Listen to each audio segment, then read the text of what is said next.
All right, everybody, welcome back to another exciting week of Osborne Motors Endurance Challenge. We're back with week number 4, once again in the booth. It is myself, Acinni, alongside Nicholas Maynard. I had to let my brain process for a second there.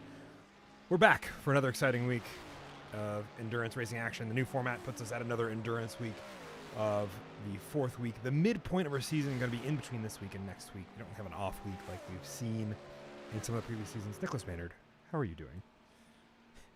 Doing well. Excited to be here at Road America. Get to see who's ready for the weekend. iRacing special event coming up. A lot of new names in here getting prepared for it. So I expect some great racing. Yeah, we'll have to take a look at it with the hour and 30 minutes of racing coming up in just a moment. GT3 Pro and AM class, as always. The race today at Road America, 14 tracks, 6.41 kilometers, just over 4 miles.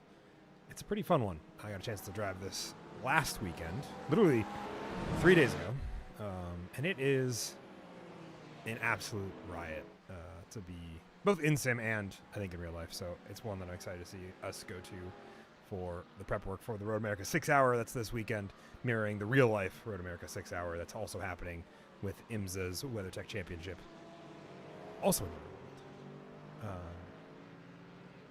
As we get through the back half of qualifying here, we'll pull up some times here for a moment, and then we'll take a quick conversation about lap times, pace, all that jazz. With the lap times being what they are you expecting people to go much faster than the 202.47 that has been set as the rapid lap so far?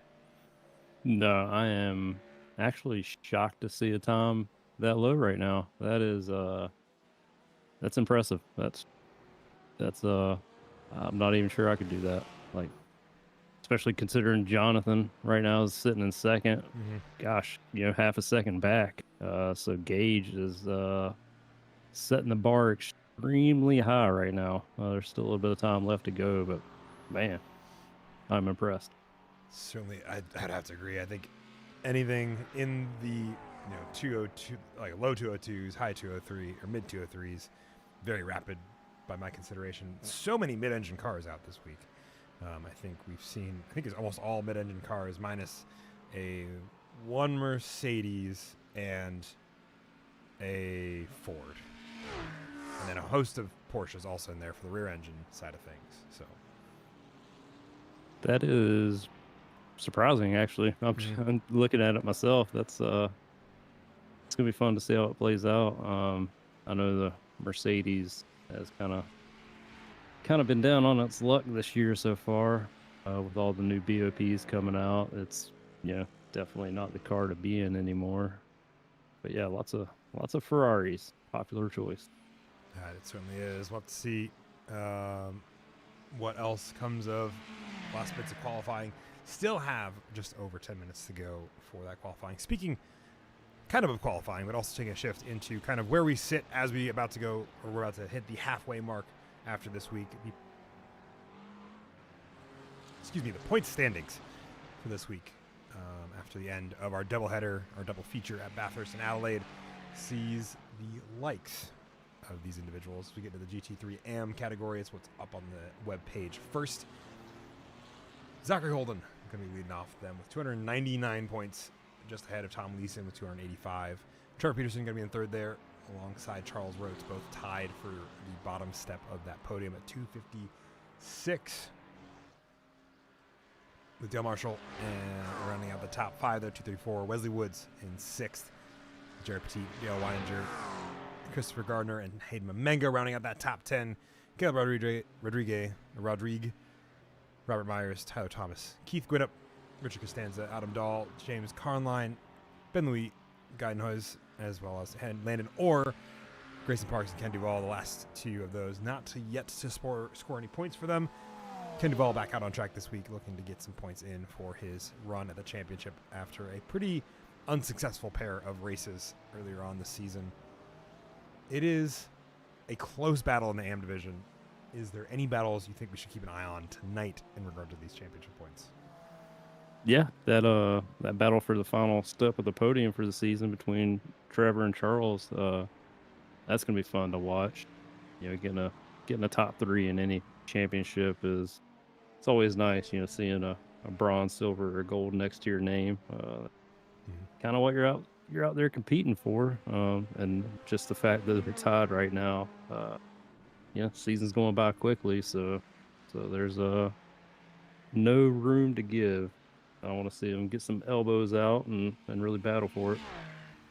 Absolutely. As they get to the halfway point, we'll start to see the drop rounds also come into play here. I believe after this week or next week. We'll have to take a look here and see what those lean into the favor of it. The Pro Division. Nicholas, you want to tell us where they're sitting and where they're at? Yeah, Nate Sides running a fantastic season so far. 4 races in, he's got 2 wins already and 3 podiums, so 359 points. Nick Tyrrell, right there on his heels at 322, and Tony Caicedo putting it in 3rd right now at 315. It's awesome to see.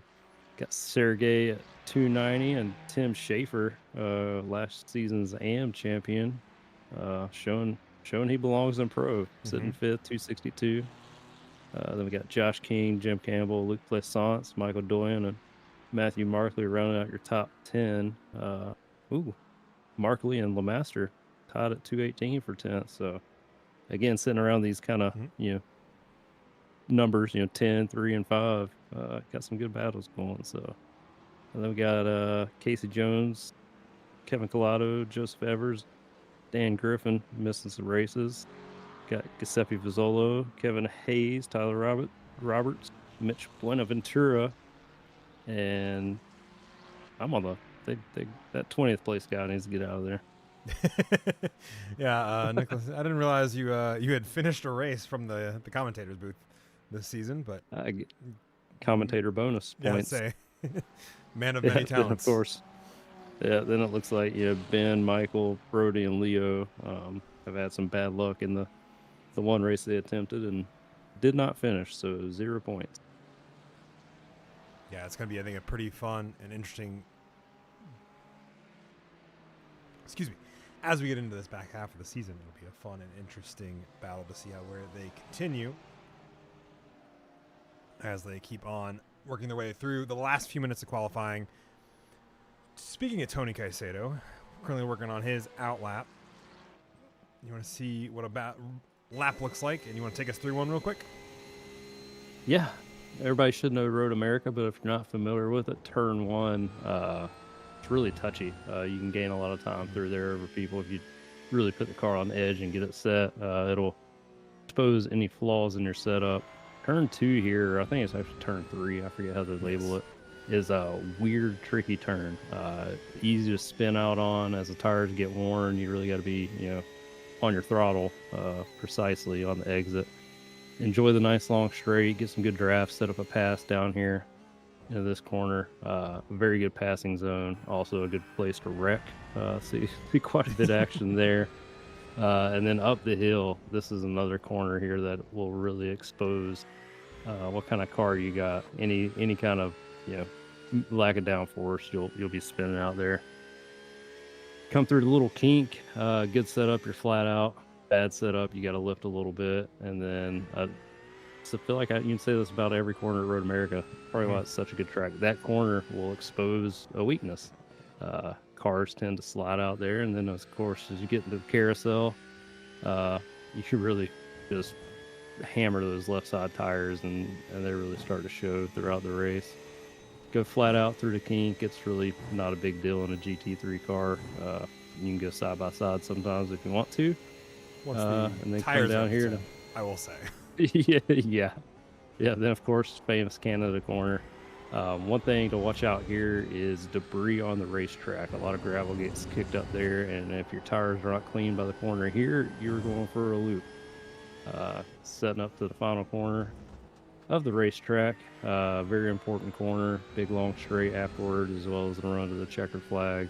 You have enough time to get a pass done if you really set it up nicely coming up the hill here. And yeah, Road America, it kind of reminds me of an American Spa in a way. Just a lot of lap time comes from such like minimal inputs, and small mistakes really add up here, and it's a lot of fun. It's It's subtle and massive, if those two words can go together.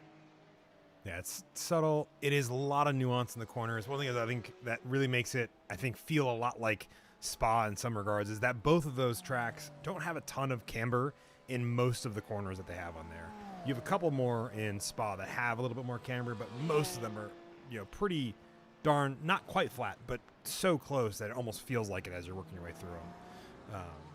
And I think that really exposes, like you say, the weaknesses in the setup because that will allow, because there's no kind of camber to really hug the car into the corner. You have to make sure that your car doesn't track out too wide because of how it's set up. And I think it makes for such a fun but technical circuit as a result, mostly because you're kind of managing how much input you want to give to the car so that way it doesn't spin out on you based on the way you have the setup dialed in, because you want much like we talked, I think, about both Spa as well as we talked about at Bathurst, you want that as little downforce as you can manage because there's 3 good long straights in this track that you really want to maximize your top end speed because that will still benefit so much more than I think some of the being faster in the corners, if my memory serves me at least on that one. Yeah, exactly. My thoughts exactly. It's one of you can pass people on the straight. Although I feel like it's a bit more forgiving on setup choice here at Road America, just because there are some corners you can actually pass in. So it's not quite as punishing if you go with a little bit more downforce, but you're really gonna have to be aggressive to make those passes and get back around somebody in a corner. Yeah, it's one that's definitely going to be a little bit of a difficulty for some of these drivers, especially because I think it's also more of those corners are a little bit more, I would say, medium and slow speed corners than kind of the high commitment stuff you'll see at Spa. The kink being, I think, the big exception there, where if you don't have quite the tires warmed up or other parts of this track nailed down and you don't really get a good entry and exit into the kink, you can really lose a lot of time managing your way through that and trying to recover if you have any kind of spin or slide, and especially in sort of like the rear engine machinery like the Porsche, mid engines as well, but it's a little bit less likely. I would say, those spins can be pretty dangerous. I've seen a notorious number of incidents that spiral into 2-3 car pileups as a result of a one car losing control of the vehicle while in a pack of cars and then having to drag somebody with them, not really by choice, other than the error going into the kink. Exactly. Well, the track's not cooling down, and these times are not dropping either. Yeah, the weather, it's pretty warm out there on track. 70 degrees in the air, but the sun is baking this track at 103 degrees in our Freedom units. As I get everything put there we go. 1 in the afternoon in the sim, a little bit of a breeze from I believe the south almost southeast.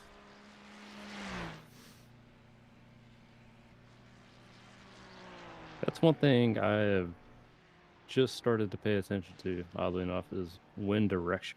Interesting.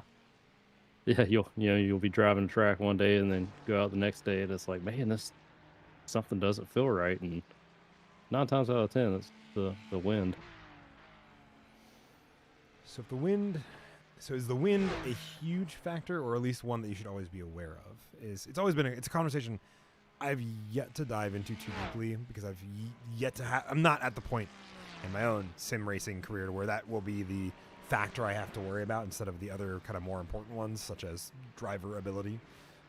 But how much does that really impact once you have everything else nailed in and to a point where that's all you have to worry about is the odds and ends?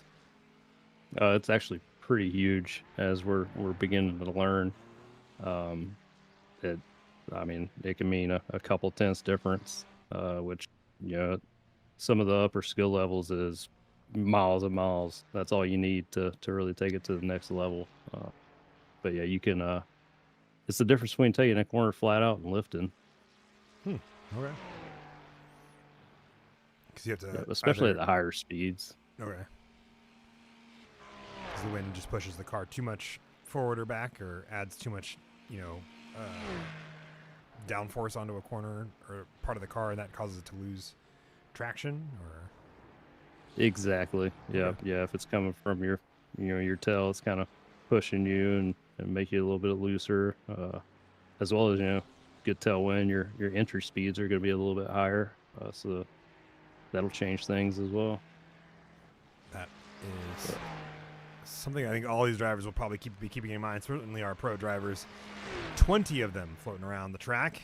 A whole host of them newcomers to this league. Another 14 GT3 AM drivers. As our qualifying will come to a close, we'll get a grid here in just a moment. Fantastic results from everybody in the grid. Most of this grid within pretty much a tenth to 2/10 of each other, all the way down the order. I think that should set up for some good close racing. That it certainly should.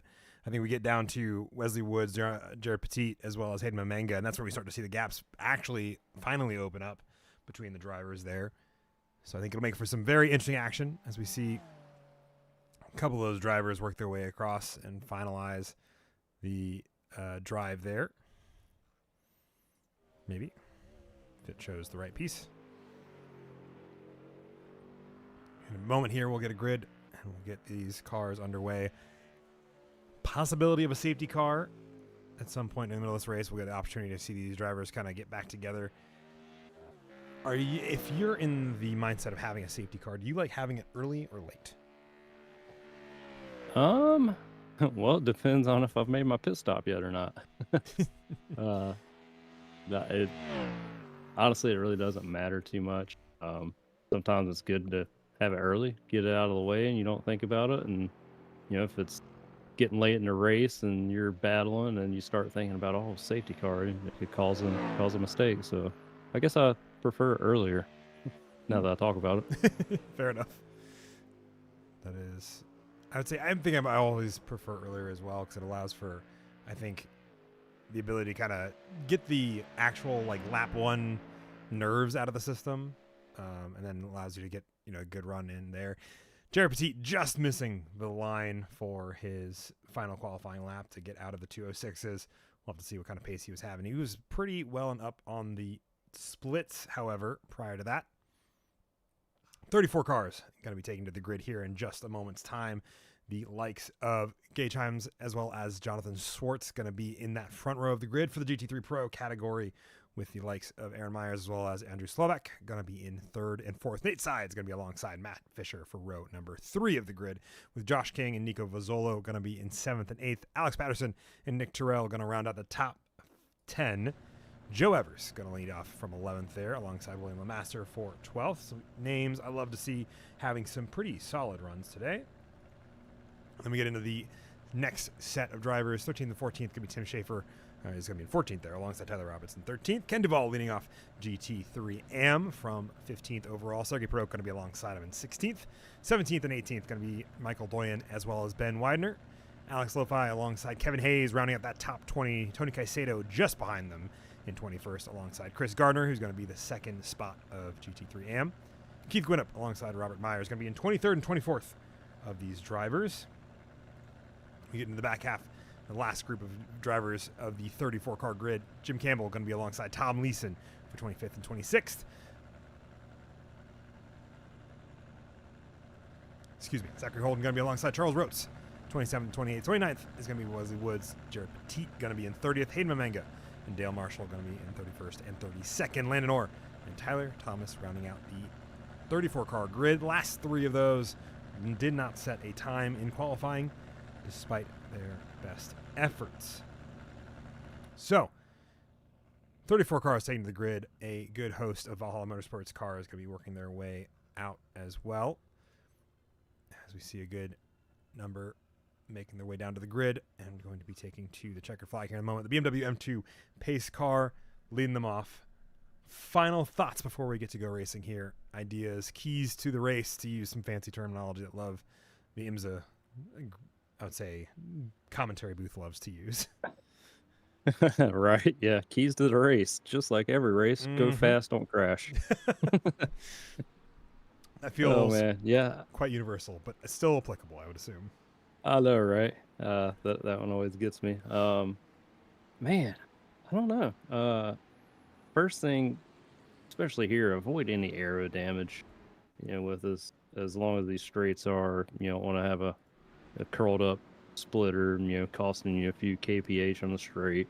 So yeah, I would say just don't be bumping, beating, and banging. Keep it clean, and watch those off tracks. They're pretty easy to rack up here at Road America, and with the low limit that OMEC runs here, you could be facing a drive through in no time. 17x the drive-through for these drivers before they get one. They get a safety bonus if they get under 7, if I'm not mistaken. That's a tall task here. I feel like I feel like I'll have 7 in the commentary booth. So we have one driver starting from pit lane, Michael Doyen. It looks like he had an issue early on in the pace lap once they got underway. Have to see where he fares as a result of that. Hate to see that. That's a bummer. It's always rough when you want to get onto the grid and have issues that will prevent you from doing so. As these drivers work underneath the Corvette bridge into Hurry Downs, the midpoint of the lap, turn number 6. Always going to be an interesting one on the opening lap of the race. You're off, I would say, it's not really off camber, but you do have that hill that you crest that does give you a little bit less downforce than you would have in the corner before, which you're compressing just a little bit on that downhill prior to turn number 5. So a full grid you see there working their way down turn number 7. One of my favorite tracks, at least one that I've definitely fallen in love with over the years in sim racing, from all the vintage enduros that take place here yearly usually, minus this most recent year. Ben Widener. Let's not talk about that. We won't talk about that. But it's always a good track that has, I think one of the things I like about it is how wide it is pretty consistently across most of the course. Minus, I would say, the kink here is, I think, one of the few spots where it does tighten down just a little bit, but it's still not bad. Right. With GT3 cars, it provides some good racing. There are some spots when you got a GTP coming up on you that can get a little white knuckly, but aside from that, it's a fantastic racetrack. It certainly is.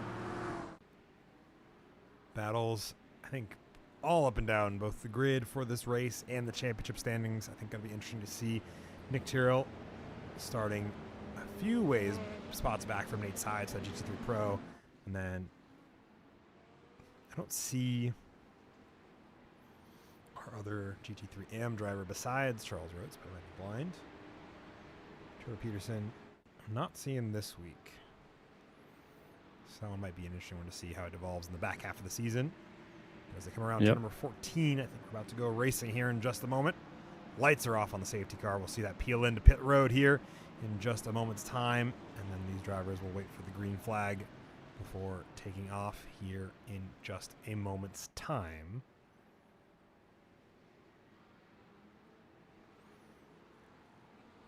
Whole field bunched up, coming up over the hill, and the green flag flies. Top 3 working their way down. Valhalla Motorsports, both Gage Himes as well as Aaron Meyer is going to be 1-2 there, giving each other a little push. Jonathan Schwartz going to be on the outside of that front row. You're going to have to force to take the long way around. Andrew Slovak going to try to see if he can't hang it out wide. Both those drivers going to see and work their way through. Most of the drivers working their way through turn number 1 quite well, but a huge 2-3 wide in the back as well, as Tim Shaver working his way up the order in that OS Osborne setup shop Porsche through to number 3. And we are all clean for the first couple of moments, minus Zachary Holden in the back there, working his way back onto the track. Very impressive start so far. Well, see a few moves being made right there, some dirt being kicked up, but everybody's keeping it clean. Everybody is a brief moment there between a couple of drivers. Tony Caicedo, I think one of those two, along with, I think, Leo Master, will be swapping places with those two drivers as they work their way through. Looking a little ways back in the middle of the pack here, following along with Joe Evers who is down a couple spots from where he started, but having a pretty solid start here. Again, Duval going to lean on the inside, though. And that Mercedes has Kevin Hayes having a quick blink amongst all that. He wants to get around as well. Fantastic start to this run. Sergey Peruk now battling with Tony Caicedo. Going to have a slide there. I don't know if that was in contact. That's going to bunch up whole back half of the field here as they get underway. Fantastic job. Everybody checking up and avoiding a big one there. That is a great job there. Great heads-up driving out of Tony Caicedo to not get involved in that. Dale Marshall going to be among those who have had a little bit of problem early on. As our two Valhalla Motorsports working their way through. Aaron Myers also having a quick moment amongst all those. Back in battle for fifth as Nico Bozzolo gets a great run down the start-finish stretch. We get a lap in the books. Corvette versus Ferrari. Which would you rather be in this situation? Ferrari. Why is that? I don't know. Just the Corvette GT3 doesn't agree with me. I don't know. Just not a good fit. That is entirely understandable. Corvette going to work its way around. No, what'd you have? Textbook pass. Just exactly what you're going to see at Road America. Get a good exit, get a little bit of draft, and just, take advantage of the long straight. Yeah, you definitely the way to do it. Great exit out of the final corner as well. One of the, 3 long straights on this track to really capitalize on the straight line speed that you want to kind of set these cars up for. Field opening up pretty solidly so far. Nate sides off really wide there. It's going to cost him a little bit of time as he's working his way through. Yeah, hopefully Nate Side's crew chief is in his ear telling him the Corvette's a bit harsh on tires, so just have some patience and he should get back around them. Certainly the case. No tires to be taken there. Alex Lofi going to have a slowdown penalty amongst all those further back in the field. Master working his way up. Lofi serves that slowdown penalty as they come around the carousel once again. Close battle still floating around most of this track up and down the order. See a couple of them still working the tires in. Doing a little bit of a lift in the kink there. Alex Lofi looking to make the pass back on the move. Keith Gwynn up in the back of these two as well, wanting to find his own way through. He's up 3 spots so far. Looking to see if he can't keep his momentum in the AM Championship. Finds himself second right now behind Ken Duval.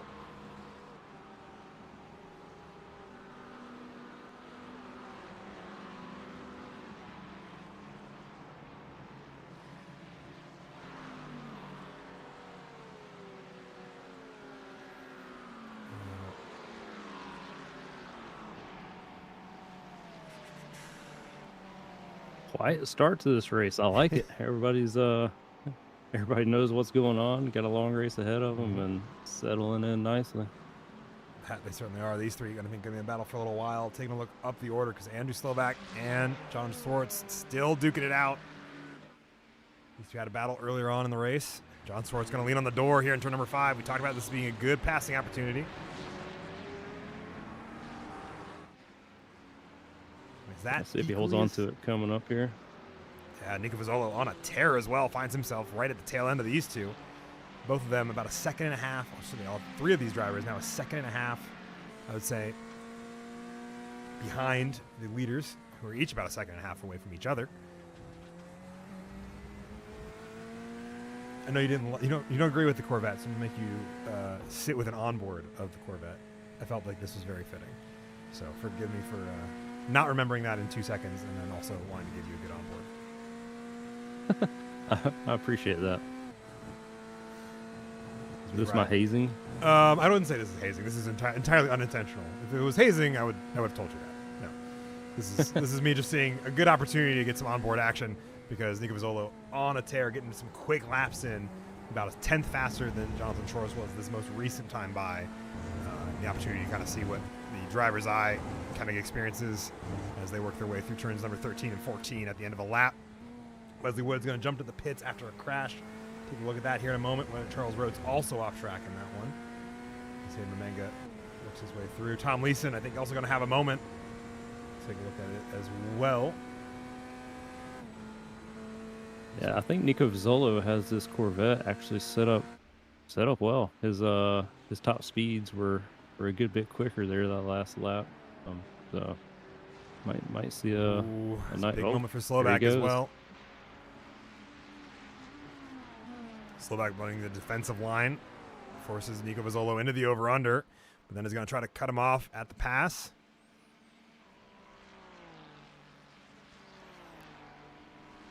End up alongside each other. Neither one of these guys are wanting to back down. Certainly not. Vizzolo knows he has the pace. Slovak knows that he has the line to keep the car behind him for the moment, but that over-under is going to cost a little bit of time in the process, and that'll make Vizzolo with the inside line going here into turn 6. Keeps him with just enough space. And we'll see the pass, I think, finally get done for the moment. We'll see if there's a return here. Nate Sides sitting back there watching it take place, just soaking up some draft and closing that gap to try to make it a three-way battle here soon. Nate Sides with a even faster lap time than either of these drivers in front of him as well, so he's definitely getting that car now properly into its operating window, though an off track there may cost him a little bit of time. As you see him rejoin right ahead of Matt Fisher, that gap closing down.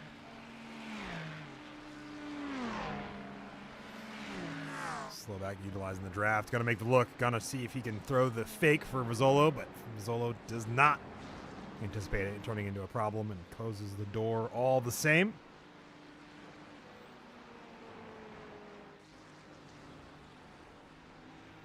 Take a look back. Corvette's marching through the field. Yeah, Vizzolo having a great run so far. Does give John Schwartz some breathing room, as well as us a little bit of breathing room. Let's see what happened here with Wesley Woods, who got labeled as crashed amongst all this. Wide run there, Landon Orr in the background. He's going to get bumped into by both Hayden Mamenga and Charles Rhodes. Going to see both of them, I think, make their way to pit lane as Michael Doyen works his way through that moment as well. There's a crabbing Acura. That seems like a reasonable place to say, maybe we take the faster pair, get back out there. So, yeah, after that incident and big contact, it's like that first time on the throttle pedal tells you what's going on. It gets a bit hairy. That it certainly does. Battles and changes for position elsewhere in the field as well. We've been watching this battle between Vizzolo and Slovak for the moment, waiting to see when Nate Sides gets back into it. Nate Sides gets back into it. As I mix my names up. Three-way fight slowly developing here for the first few spots outside of top 10 between Kevin Hayes as well as Josh King, Ken Duvall, and Joe Evers. Josh King, Kevin Hayes, and the lap traffic of Wesley Woods, making this a little more interesting. We see what the roof cam from Kevin Duvall looks like.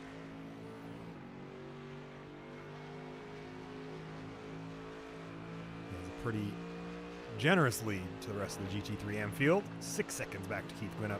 His teammate right in front of him, or Keith Quinnop's teammate, right in front of him. Maybe that Ken Duvall wants to make the pass stick. Wesley Woods trying to figure out how to get out of the way here. Ken is focused forward, just looking at these overall positions. Absolutely. That was close. It certainly was. Moving forward. So I guess the Mercedes appears to be all right here this week. It certainly seems to be doing well in the hands of Ken Duvall. We'll see how long that lasts, though, as he works his way up the order. One more spot, trying to catch up to the rest of the group.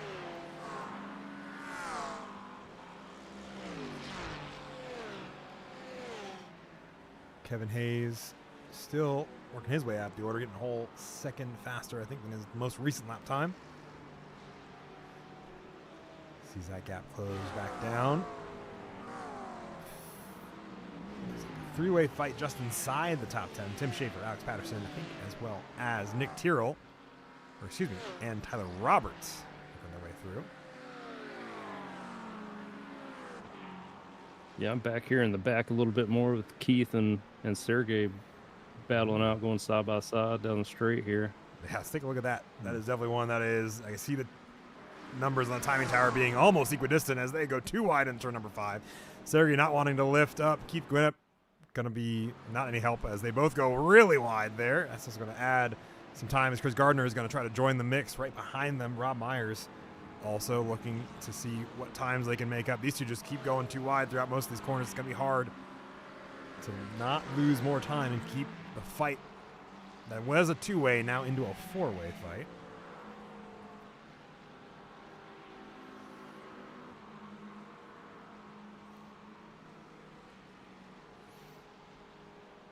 Good bit of driving. It's always fun going too wide through both of those corners. It gets your attention.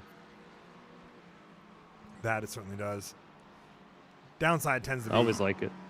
It's always super fun.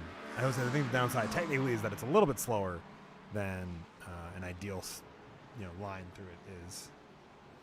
I know that's not quite the point of where the fun's at, but yeah, and that goes back to really starting to plan your race out. It's like just because you have a move, sometimes it's not advantageous to take it right there, because if you go too wide through this corner, it's going to allow the guys behind you to catch up. So really planning out your moves, thinking ahead, goes a long way on this track where these speeds down the straight are so big and drafts important. It's like you want to try to break away from the guys behind you, then make the move.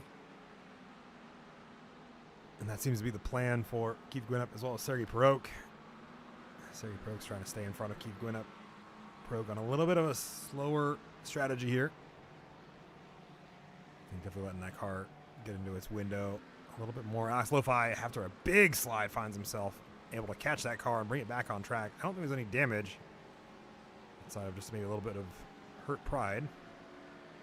Little damage to the driver's suit, maybe. That definitely seems to be the case. Car looks clean otherwise, though, so I think he is okay. Keep going. Hey, probably making the same face as Car is showing right now. That's very true. Come back to these two. Close battle on the track. Jump back up to that battle in the top 10 for a moment, as that seems to be heating up a little bit.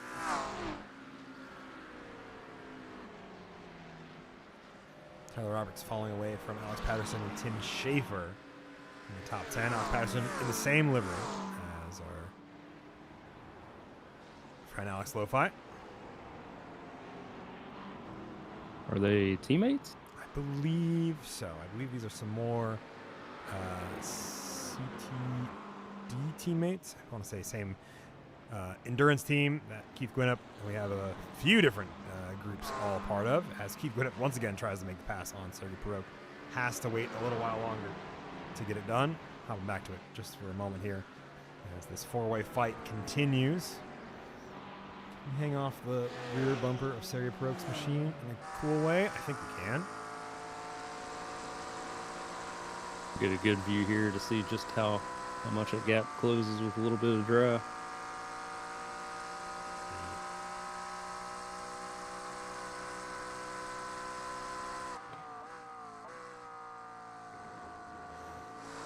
Sergey Perok's setup seems to be almost a little more straight line oriented than Keith Gwinnett's.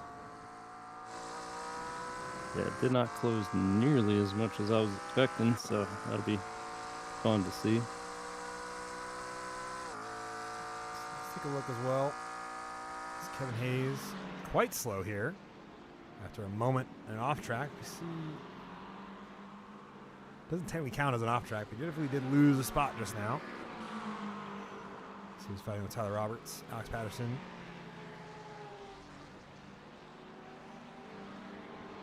Two OMEC livery drivers, Checkers or Zoomies. I think they're teammates this season. Based on that. Well, if there's one thing I know about racing with your teammate is you are not safe. I don't I can't imagine why that racing with your teammate means you're not safe, or in fact maybe less safe because you think you're safe. There's no video evidence of such a endeavor happening that I can think of. Shame on me. I can't say that. He's not even here. That's fair. Well, we'll have to bring it back up next week when he is here. Do you think these guys will try to do some bump drafting, or? I would like to believe so, knowing Kevin Hayes and his propensity for it. He'll either bump draft or use the slingshot. I think it's probably the latter that he's going for. Ricky Bobby it is. Not far behind either. Josh King looking to remake the pass on Ken Duvall after he made that pass earlier.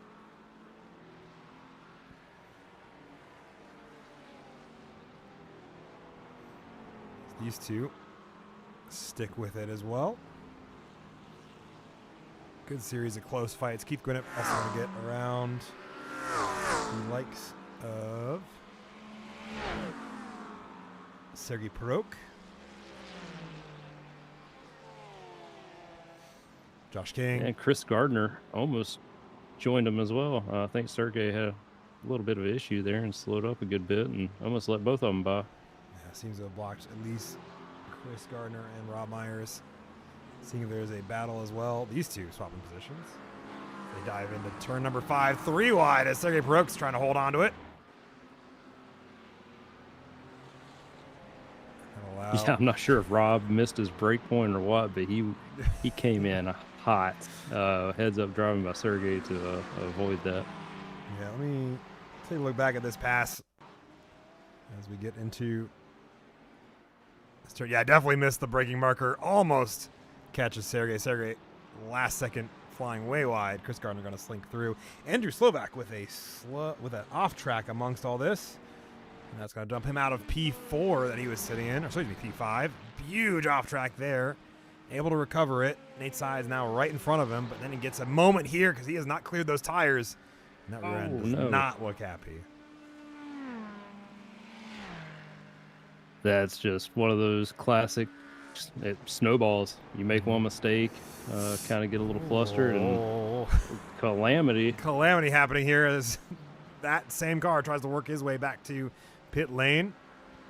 They do got a fast repair, but that's going to cost a whole lot of time. And Sergei Perok going to able to pick up the pieces. Chris Gardner looks like he had a moment which cost him the time that he had gained.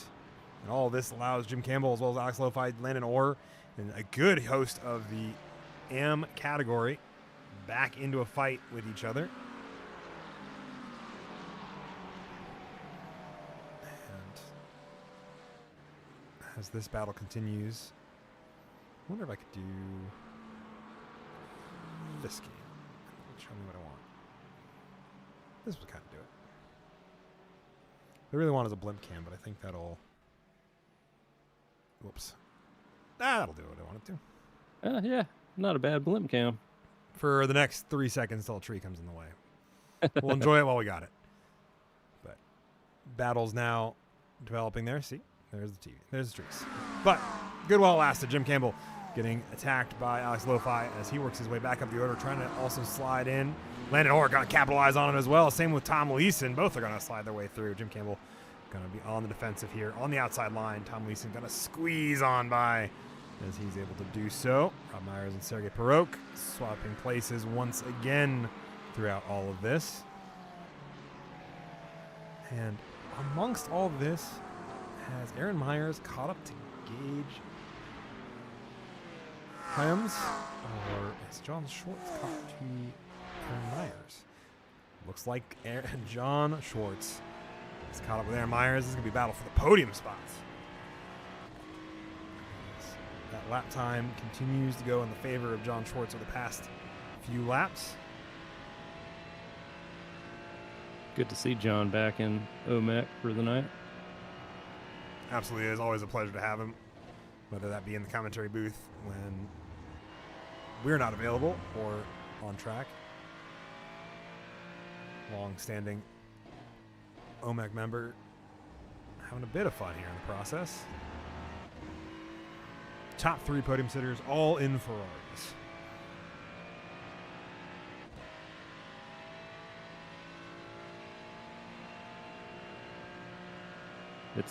It's been a fun car to drive. You know, we switched to it as well.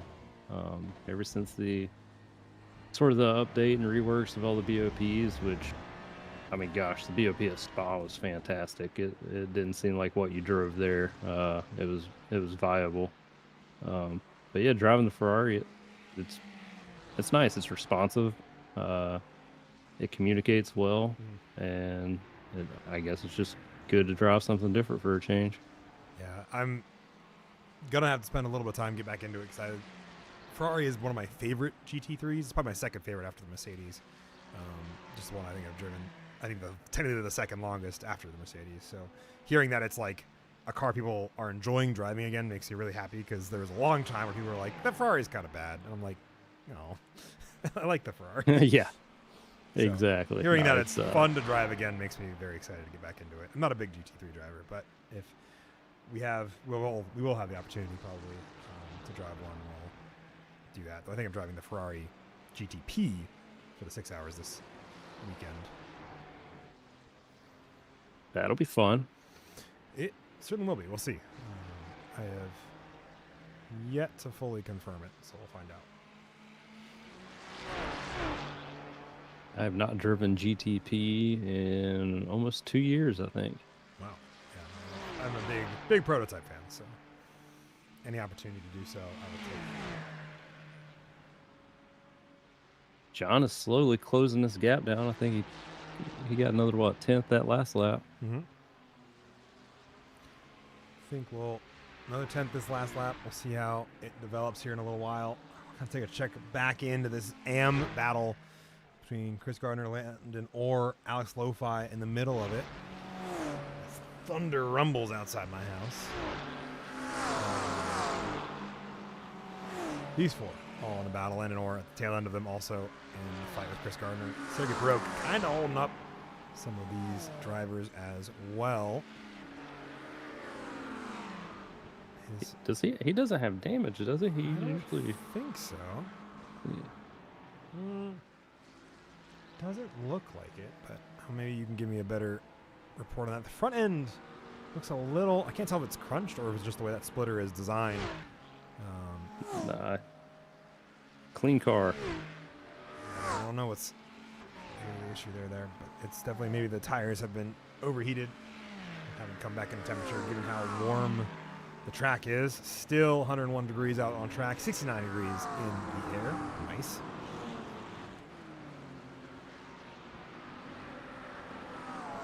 These cars also now include the lights of Tom Leeson in that GT3 AM. This is a big old podium battle for the bottom step as soon as they are, I think, getting ready to fight with each other for the first step off the podium, assuming they can get back into the battle with the likes of Rob Myers, who's just ahead of them. Yeah, Rob has decided to exit the party.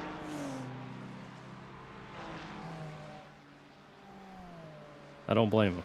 It looked a little stressful at times, the way they were battling. Does indeed. And with the bay to that, line's going. Chris Gardner going to make the look into Canada corner. So he broke on the outside. It's going to hold on to the position as Chris Gardner is going to be a little bit more careful on the brakes to not run into him. It's Alex Lo-Fi going to, and Landon Orr all piling in, getting ready to make the move as well. They want a piece of the puzzle here.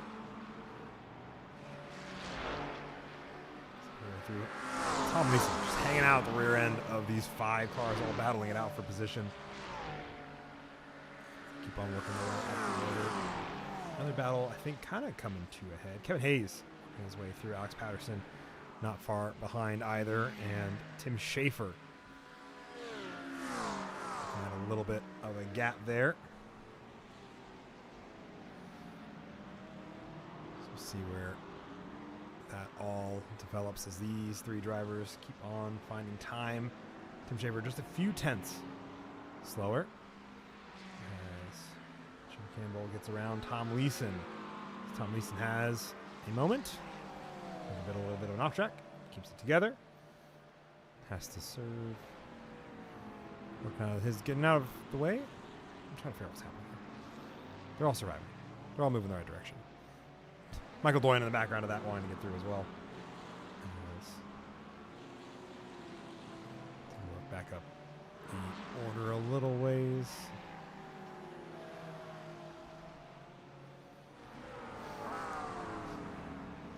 Ooh, Alex Lo-Fi got to get passed on Chris Gardner in the middle of this. Tom Leeson on another off track. Zachary Holden going to get around him as a result.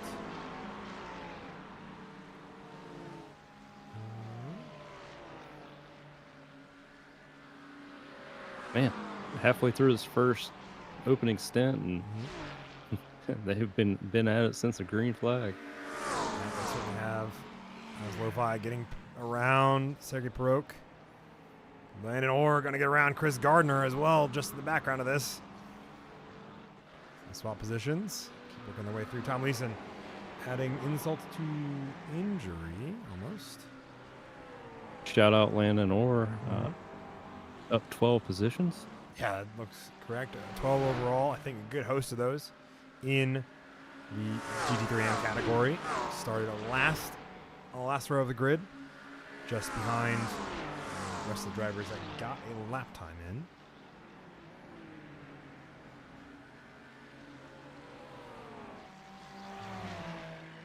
See as well, Ken Duvall and Tony Caicedo.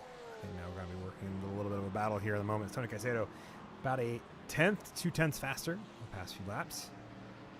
Only a 10th faster as Ken Duvall has a big moment there. Going to be alongside with Tony Caicedo going into turn number 6. Tony Caicedo not going to lift. Going to put the foot in the door. So thank you very much. Going to work my way through. At Outlander Motorsports Porsche continuing its rather spectacular and consistent finishing run that it's had this season. Remind me, even though that wasn't a pass in class, it was a pass overall. Are the points separated? Are they tallied by overall position, or are they classed? I believe they're overall position, if I remember correctly. It's one of the reasons why we talked about how Tim Schafer was definitely going to be a GT3 Pro member, because I think he would have been 5th overall if he had been scored in the GT3 Pro category, because of how many points he got as an AM driver. So it's definitely, I think, That's right. if my memory serves me correctly, that is the most recent reasoning I have for his overall points. And I'm sure an admin will tell us that we are either correct or incorrect at some point in the future when we listen to this again. Sergei Perok getting around, getting passed by Landon Orr, with him. And we're now getting a good run this time. Sergei Perok not willing to lift out at all. Both these drivers going to be side by side as they get up to turn number 13. Sketchy one to go too wide through, but they're going to make it work. And it's going to keep landing on the inside for turn number 14. Crucial place to be. Sergei's going to have to run on the outside, though, and have the speed. Oh, a little contact.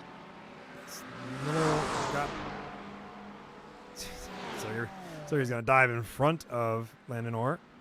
An awkward place to do that. He wants the inside line. He had enough space to make the jump. Chris Gardner just kind of hanging out in the background, not really sure what to do here. Landon Orr forced to kind of back out of it, not fully though. Keeps it the foot in. Now he's got the run and a little bit more speed. The nice thing about, I think, Road America's corners is the ability to just kind of hang it around the outside and have it still be a viable racing line throughout most of this opening sector. Yeah, if you can keep your car side by side and prevent them from, tracking out, you stand a good chance to hang with them and gain it back going down the straight. Yeah, Tim Schafer going to get passed by Kevin Hayes. Kevin Hayes just leaning on the door in turn number 6, holding it through in 7, and then trying it again in 8. Sees that move get made. Take a quick look back here and see how that unfolded.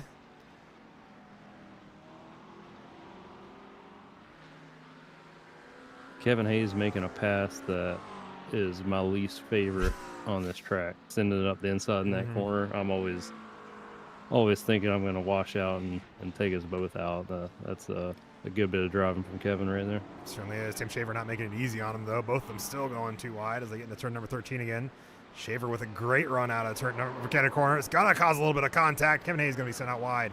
He's going to have to re-pick up the positions there. As a result, Alex Patterson going to pick up the damage as well. Tony Caicedo getting around Ken Duvall, as well as Will Master and Joe Evers, I think, coming back into a bit of a battle. As Chris Gardner going to go too wide with Sergei Peruk. His turn to go toe-to-toe with Sergei Peruk. Sergei Peruk, I have to imagine that setup is just not agreeing with him at this point. Yeah, the way everybody's kind of passing him. That or there's damage. We don't. Oh, big moment there. Bit of a shunt as. There wasn't damage before, there is now. Yeah. Big shunt on the rear there.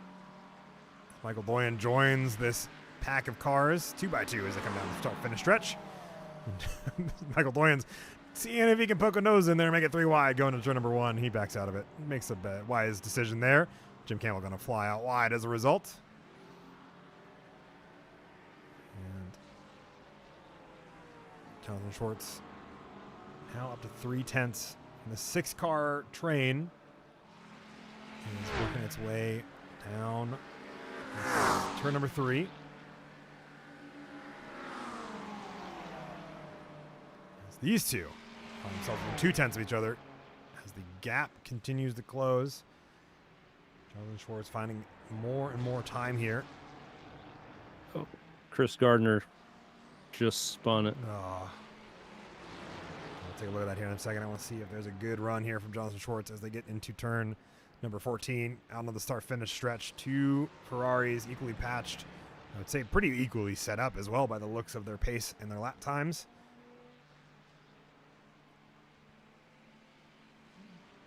Yeah, Jonathan's just going to sit there and try to force a mistake, put the pressure on, and that's all you can do in that position is just drive this steady lines, fill up the mirrors, fill up the bumper, maybe nudge him a time or two, and just hopefully he slips a tire off track and leaves the door cracked a little bit. Both the drivers pretty equally matched, both having a pretty fantastic run. See what happened to Chris Gardner here. Talked about him flying off track. It was a little bit of too much rotation, and it was certainly not helped by Sergei Peruk just being in the right spot to help finish the pit turn. He gets it around the right direction. What happens here from there? Because he eventually jumps to the pits. I'm trying to figure out what happened that caused that. A little bit of damage there. Oh, and he tries to rotate, try the car around. The tires are a little angry. I think he has decided to bring that car down a pit lane, get a fast repair done, and go from there. These two, still 2/10 from each other. Jonathan Schwartz having a great run through the second sector as they come back around. Yeah, he's pushing hard. You could see the car wiggle a little bit coming into the corner back there. He's trying to give it all it has right now. Fly to the king. 3/10 separate them. This is one of the spots where Jonathan seems to pick up a little bit of time relative to Aaron Myers. Got a couple of drivers in. Chris Gardner, so Sergei Peruk going to be diving in to get pit lane done. Sergei Peruk, I think, going to go get that car repaired as well and get back out there. At this point, I believe, because we don't have any fuel capacity restrictions, you can fuel up and be good to the end, more or less, correct? Yeah, we have what, 56 minutes left, 55 minutes? Just about 55. Yeah, they are good to go to the end. Tim Schaefer still putting on the binders for Kevin Hayes. Kevin Hayes, I think, probably not super happy with how he regained that position inside the top 10, P8 and P9, as well as Alex Patterson getting repassed by Kevin Hayes here a moment ago as they get into this final corner once again. And he's got to brush that off. He's up 10 positions, so he's having a fantastic race. Just had that one little off track, so just it looks like he's got his focus back and moving forward again. Yeah, inside into turn number 1. It's going to see him hold on to that position for now. Tim Schaefer 500ths behind, still nose to nose. Kevin Hayes with the inside line, a little bit slower there. See if we can get the time, keep it ahead of Tim Shaver. Alex Patterson weaving behind, trying to find his own way through amongst all that. Bold move, Cotton. Let's see if it pays off. Absolutely. Let's take a look from inside Alex Patterson's McLaren. As Kevin Hayes sticks the inside line, holds on to the position for the time being. Tyler Roberts also collecting time as a result. You'll see him right behind these 3 drivers, including the one that we're riding along board with.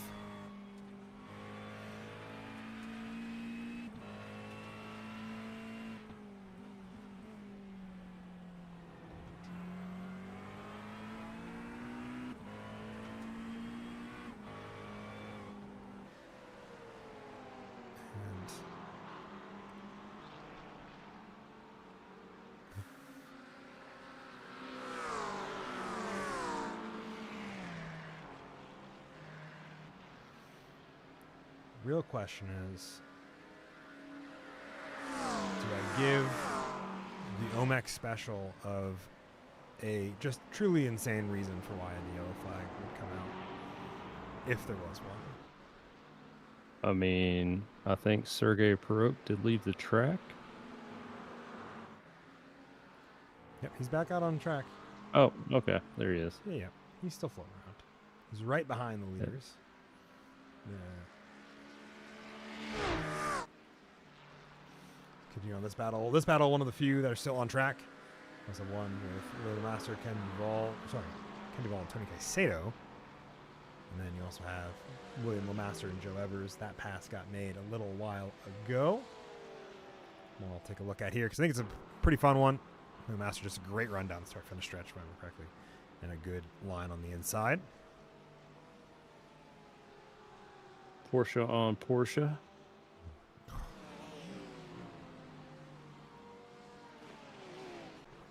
So what's the insane reason? I don't know yet. That's why I was asking if I should create one. It's always good to have one, but that's if we have a safety car. No reason that I would be asking other than just to keep in my back pocket for the future. Somebody's feet are on the track. Ooh, so we that's had a to good throw one. a caution. There we go. Tim Shaver, Kevin Hayes still battling with each other. Alex Patterson also amongst this mix. And Tyler Roberts hanging out, getting the benefit of these cars all being a little bit slower. As Tim Shaver holds on to the position. Kevin Hayes getting a moment of breathing room. Dale Marshall getting into pit lane.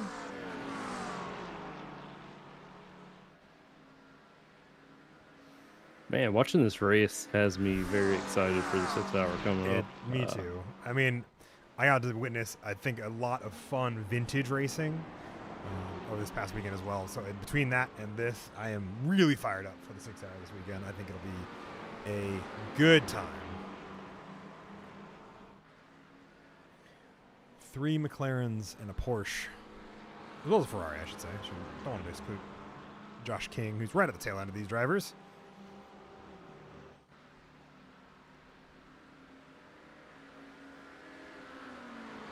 What was the coolest car you saw this past weekend?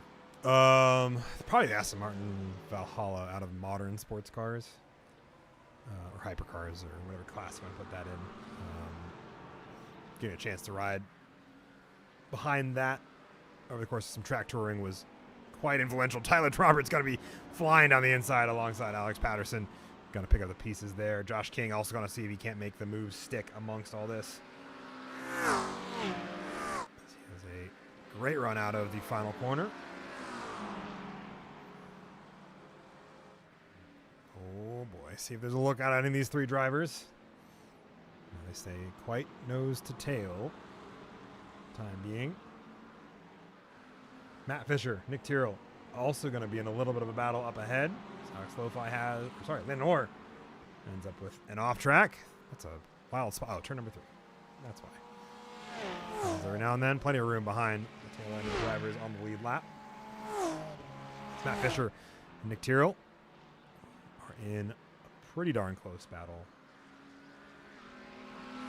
Out of my, like the coolest vintage car I think I saw, outside of a few Eagles, which were super interesting. Ooh.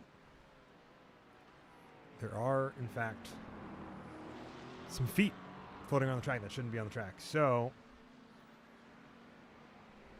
we'll see if this does. Got to do what you got to do. See if it. Yeah, I see feet now in an airplane. Find out if this does the thing it's supposed to do. It doesn't, so we're just gonna do it for the fun one. Boom. All right. Safety first, gentlemen. Yep. Safety first. Yeah, you got to wrap. You got to put. The dogs have to go back into a racing boot as the yellow flag comes out, and we'll get a shortened pace lap, if I'm not mistaken. Assuming any of my buttons work the way they're supposed to, which we'll find out if that's the case. So we're going to have a couple people make out pretty well since they got their pit stop in early. Lose? I did. All right, well, it's back now. People will make out pretty well because of where the leaders are. This right there. Gage Hams going to pick up the pace car at the end of this lap.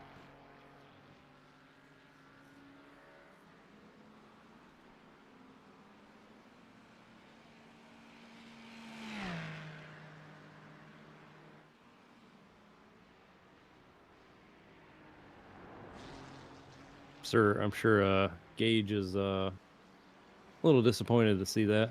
It's going to evaporate. I think he had a legit 9-second lead at the time. Almost 10, I think it was.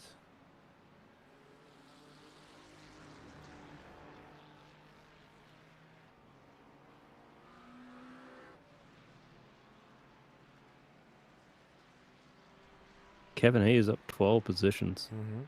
Kevin Hayes up 12. It's a pretty fantastic run out of a lot of these drivers. Good host of others up 5, 6. Landon Orr still up 9, even after that spin there. The safety car comes out. At the end of this lap, the pace car will... not the pace car, what's the word I'm looking for? Pit lane will open up. Safety? Oh. Well, safety and true, but pit lane is what I'm looking for. That will open up at the end of this lap, and these drivers will get the opportunity to dive into pit lane if they haven't already. A few of our drivers that are a lap down, Sergey Perot, Wesley Woods, Dale Marshall, Chris Gardner, as well as Tyler Thomas, I think will be able to get a lap back, be back on the lead lap for this restart here. We'll see how many we can manage to get through.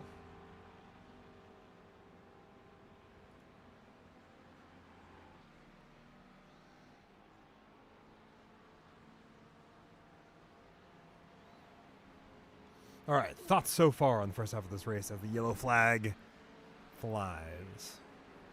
Man, some excellent racing. A lot of good clean back and forth. Been fun to watch.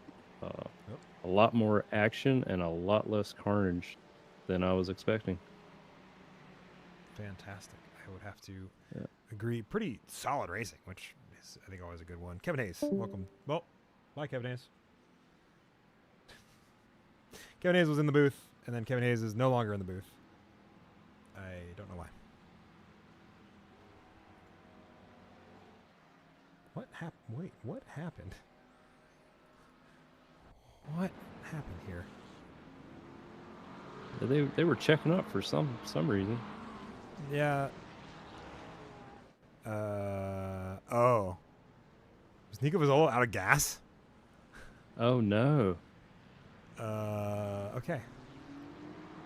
Well, let's see. We're gonna do some behind the scenes nonsense.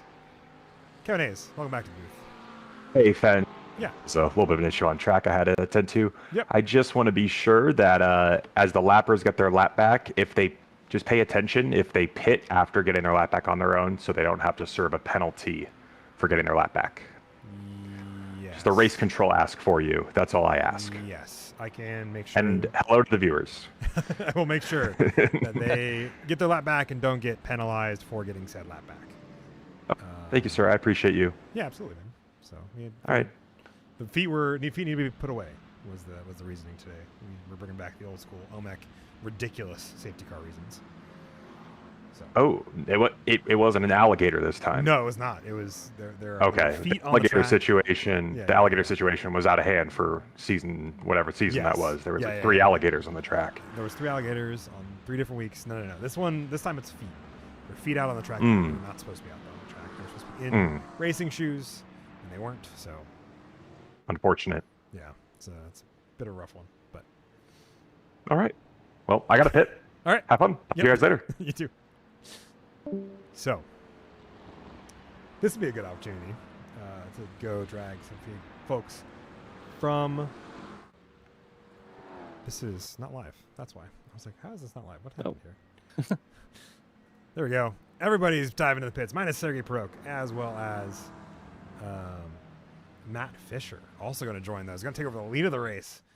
An interesting play here. All right, who haven't we talked to yet this race? That should. Nico Vizzolo. Wait, hold on. You're in here. Nico Vizzolo, you're in party chat, meaning I can talk to you whenever I want. What happened?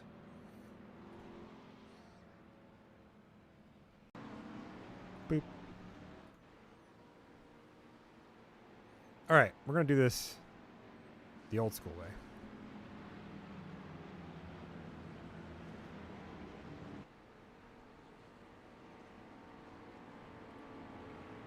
Boop. And boop. That is everybody that was. Yep. All right. There we go. There we go. He's got it now. Yep. And they're all the last people. All right. Chris Gardner, go around the pace car. Fuck.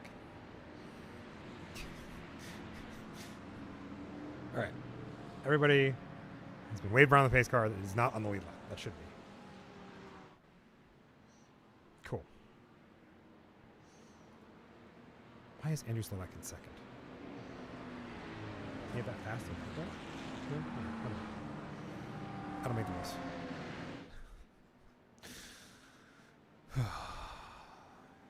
Go. All right. We did it. We survived. Charles Rhodes, welcome to the booth. What's up? How you doing? How's the race? I'm doing good. I'm doing my strategy that worked for the first 2 endurance championships where I don't know how to change tires and it just works out. Hey, that's good. So I don't know where I am right now in this in the running. Currently 19th overall, 5th in class. Nice. I think you're about to go green flag racing again here, so have fun. Hell yeah. Fisher going to lead them off to an early restart. The green flag is flying once again. Did you happen to catch what happened between him and Chris coming onto the straight? I did not. Oh boy. He is not going to be happy. No, he's not going to be happy anyway because he went flying off turn number 1. Andrew Slovak going to pick up P1 here. Matt Fisher going to work his way all the way down the order. Bit of a moment there that is unfortunate. The rest of this field going to pile its way down into turn number 3 as they get through turn number 1 successfully. Yeah, unfortunately, Chris rammed into the side of him a good bit. I think gave him some damage and caused that massive off track. Yeah, Chris Gardner going to be a little bit of a interesting bottleneck from where he had been given his wave around to where he served it. And clear a couple black flags. You're the one. Clear penalties, because this does not do the thing I want it to. Wait, maybe it does. How about? Nope.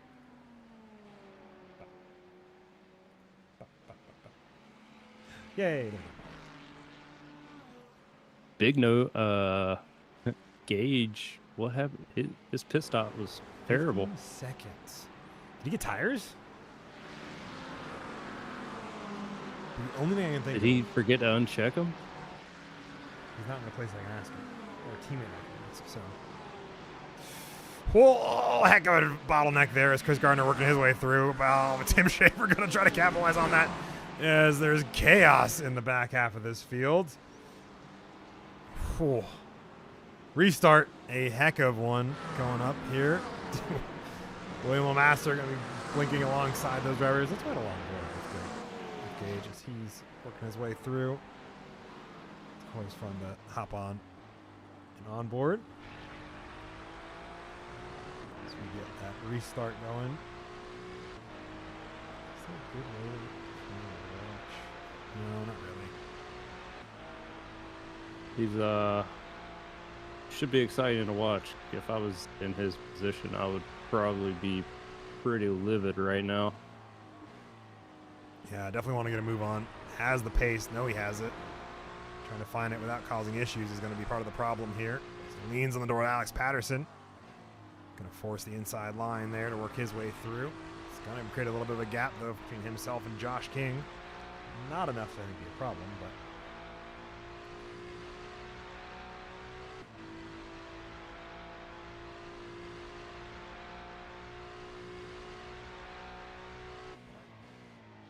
Nick Tyrrell doing what Nick Tyrrell does and taking advantage of strategy.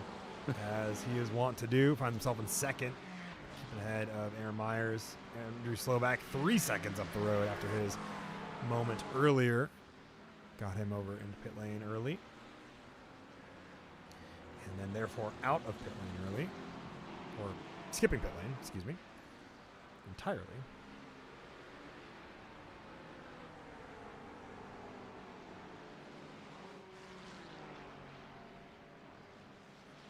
Another driver I find wildly down the order is Jonathan Schwartz, down in 25th right now.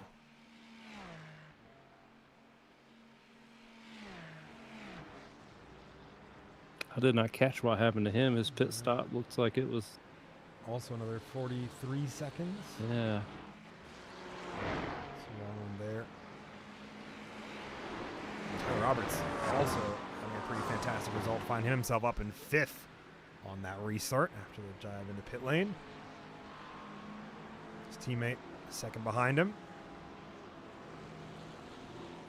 Tony Caicedo also up 14 positions alongside Kevin Hayes. These two drivers started on the same row of the grid together. They find themselves both up 14 spots. Yeah, Schwartz took tires. So the same thing happened with Gage. He's going in on the door. Ken Duvall, slide on through. He knows where he's going, how he wants to get there. That's the sharp end of the grid.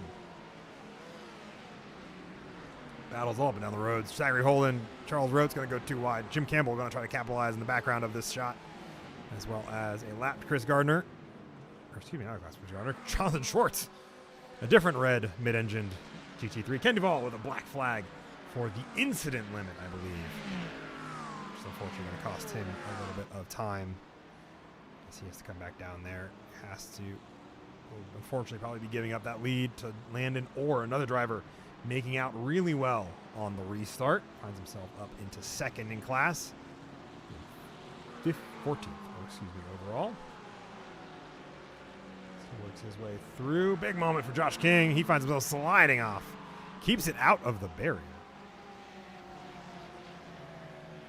He's going to see him, I think, slide, unfortunately, way down the order.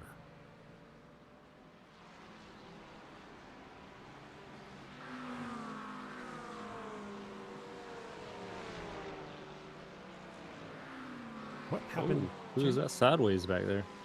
That was a lapped Dale Marshall. Yeah, that's who that was. Another CTD driver. We got a host of those this evening. As well as teammates Keith Greenup and Rob Myers. Not teammates, excuse me. Rob Myers is not a teammate of Keith Greenup. But, Alexander Patterson, Michael Doyen. Trade a little bit of paint. Michael Doyen also up 4 positions from where he started, having a pretty good run. Alex Lo-Fi got to be sliding off on this restart as well. Keeps it out of harm's way, and everybody goes around to not hit him. Thankfully, well offline there to not be a problematic re-entry. Bit of a chain reaction there going through that corner. Lo-Fi spun, trying to check up and stay out of the back there. Good job on him not rear-ending the car, but sucks it slid. Oh yeah, you can see it right there. Keep out of the walls as well. Great quick hands.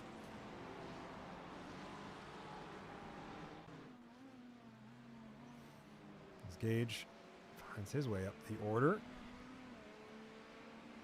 Now battling with Tim Shaver. Tim Shaver probably not going to let him have it at all easily.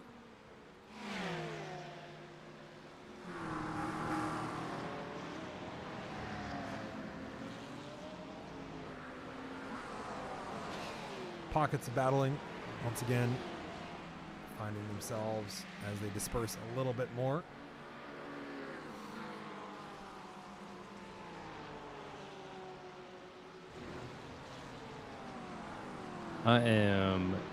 We've got what, 27 minutes left in the race? Or no, just 32. No, more than that. Not much more, but a little bit more. I think Gage has enough time. This is going to be exciting. I think he has enough time. I think he does as well.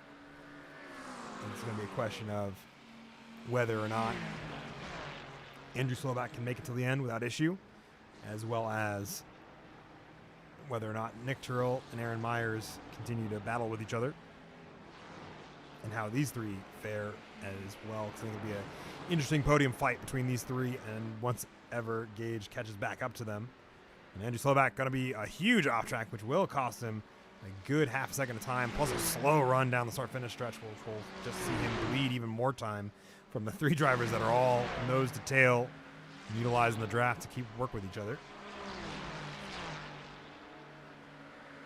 But I agree, there's plenty of time for Gage to catch up.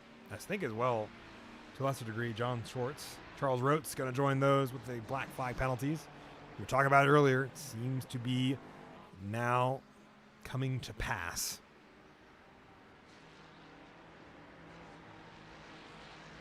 Everybody has to pay the toll.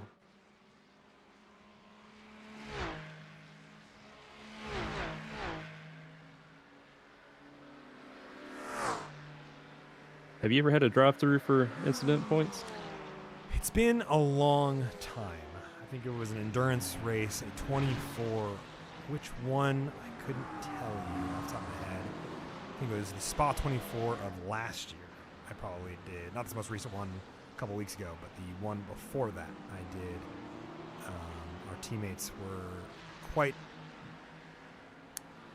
judicious with the off-tracks. Tony Caicedo, equally judicious with the off-tracks, trying to keep up with Gage and keep the battle going. From where he is at, working his way back up the order.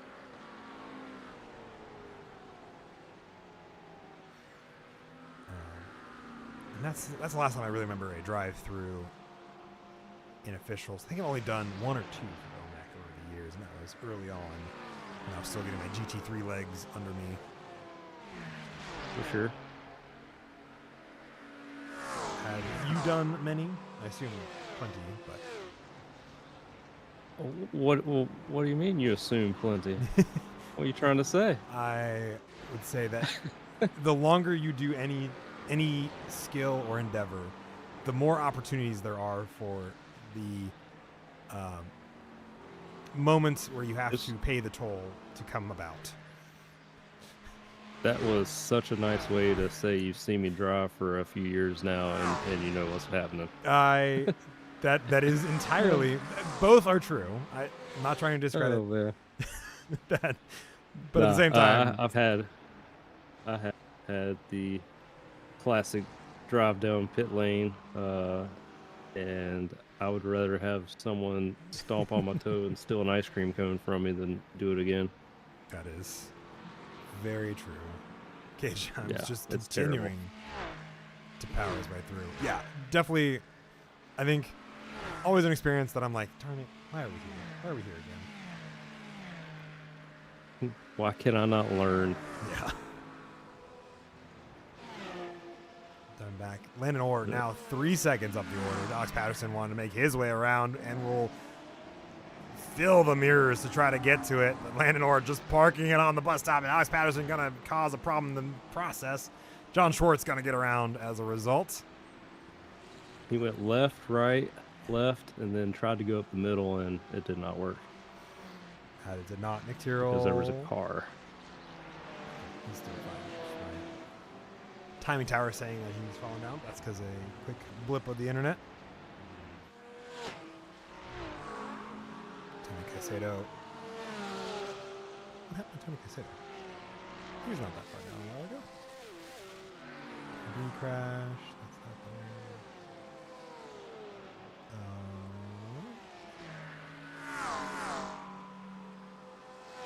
there. Last lap was slow. Yeah. Wasn't exceptionally slow.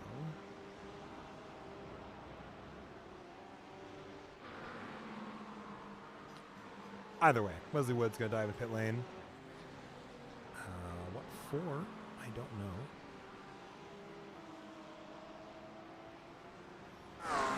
To the way through. Jonathan Schwartz now battling with Michael Doyen right in the background of this shot. Michael Doyen finds himself up 6 positions from where he started, but realistically up 20 positions, as I think he started theoretically 35th or 34th of the 34 drivers. Jared Petit also going to join those. If a black flag for incident limits. Easy to get. These battles all pair off. Nick Size, Nick Tyrrell now duking it out. Championship leader and contender right now. Nick Tyrrell gaining some much needed points. Curious to see where these guys finish out on the safety bonus, because that could be huge right now. And the nice part is safety bonus. Well, oh no! Speak about it too soon, and he's going to find himself sliding that nose across that front. That barrier, not a pleasant one. Looks like it was only the nose, no damage to the wheels, at least by the looks of it. That's going to make for a hard recovery. His teammate working his way by. The B&B Racing. That nose is so sensitive on the Ferrari too. So I have a good opportunity here to showcase that. Know where we're at.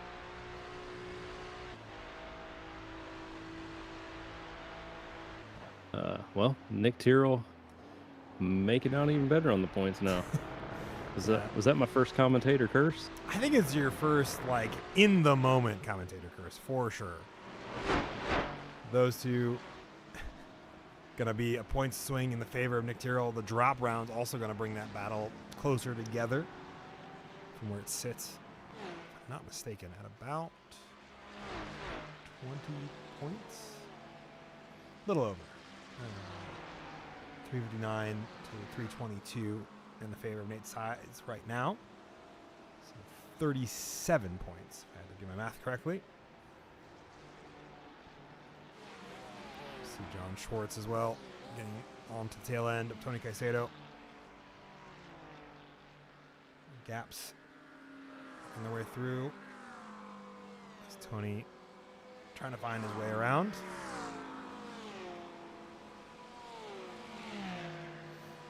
John Schwartz going to lean on the inside, dive down the inside of turn number 5. Tony's going to leave plenty of room on the inside there. And power on the outside, going to make it hard for John Schwartz. Both are going to go too wide through turn number 6. And Tony's going to fly out wide, catch a little bit of grass, keep that car planted. And John Schwartz has made his way through once again. And Michael Doyen going to be trailing Tony. Still up 11 positions from where he started. Master having a brief moment up ahead.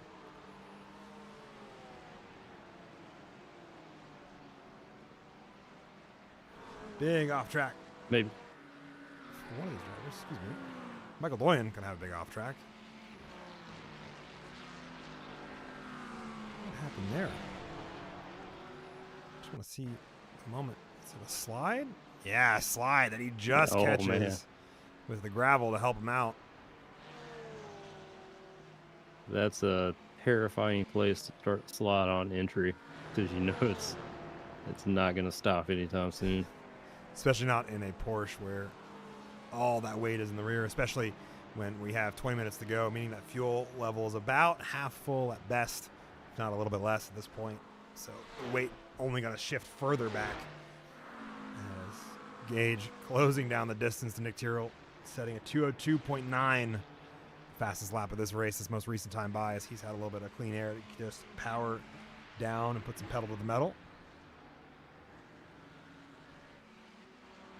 Track temp is cooled off pretty good bit here. So that's That- good to see, and It has.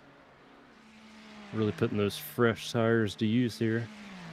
You can definitely see how that is working in his favor despite the lengthy or longer pit stop. Almost caught back up to his teammate. Alex Patterson back into the fight with Landon Orr. Saw his battle once before.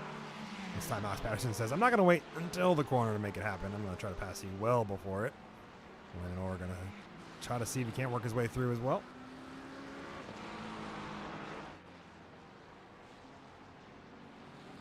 Whole battle pack of cars all working their way through. Keith Quinnip working his way back into a fight as this battle for the podiums.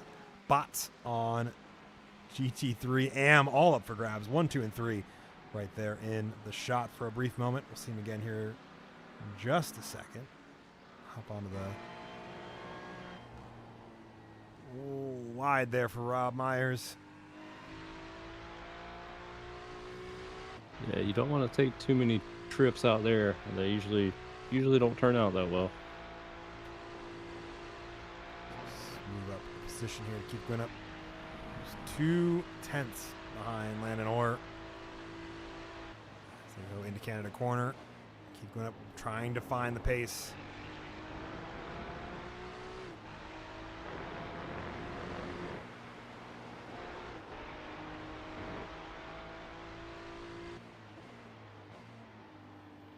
Both those cars looking like they're on the limit of grip at this point.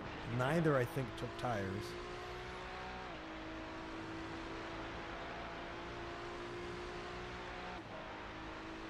It looks like both Keith and Rob had a 10-second longer pit stop than Landon. Okay.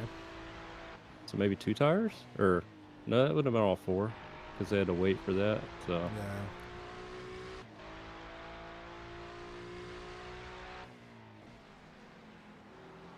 See how the tire strategy plays out.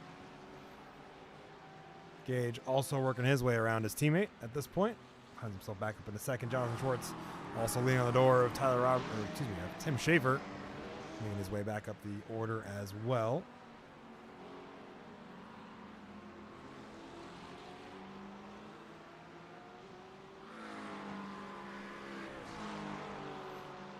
However's also not making it easy on Rob Myers to keep that close gap. Lost a couple of seconds there. Losing a little bit more time trying to defend, I think, from those two. Landon Orr going to have a brief moment there in the entry. It's turn number 8. Really only entry 7. Another spot you want to make sure your tires are well and truly scrubbed and clear. Otherwise, you will slide like we saw Michael Doyen.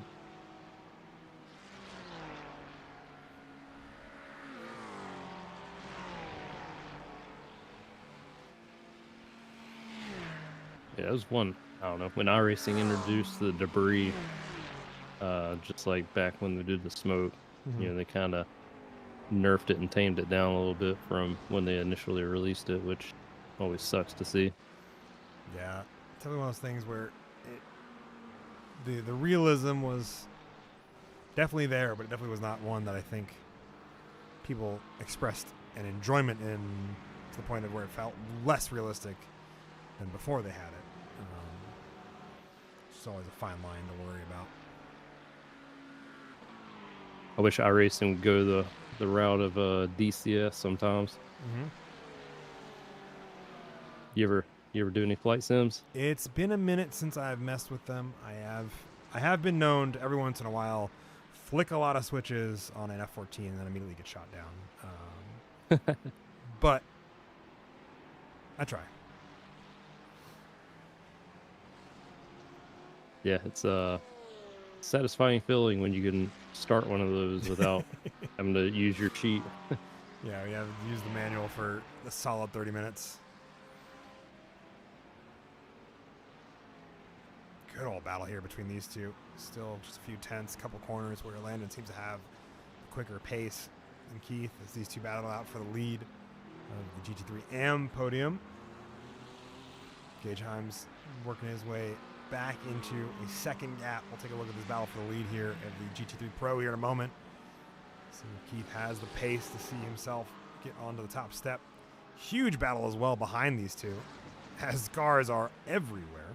Joe Evers getting a little bit kind of stuck the odd man out for a little while there. So he was trying to get around Rob Myers. There we go. Michael Doyle and Zachary Holden, all them also working their way through. Come back to them, I think, probably here in just a moment. Doyle wants to get around, has the pace, looking for the overlap.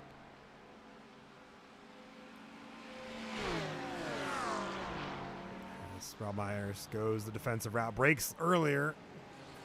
Michael Doyen swings around the outside to take the position. Continue his route up the order. Kevin Hayes as well as John Schwartz going to find themselves in a little bit of a battle. Two OMEC veterans seeing themselves battle with each other. John Schwartz going to, I think, probably take the look on the inside here in a couple corners time. Work their way through. Big moment. Both of those drivers off track for just the briefest of moments. I know Kevin's really going to hold on to that top five, though. So get the elbows out, make the car wide, and don't let them pass you.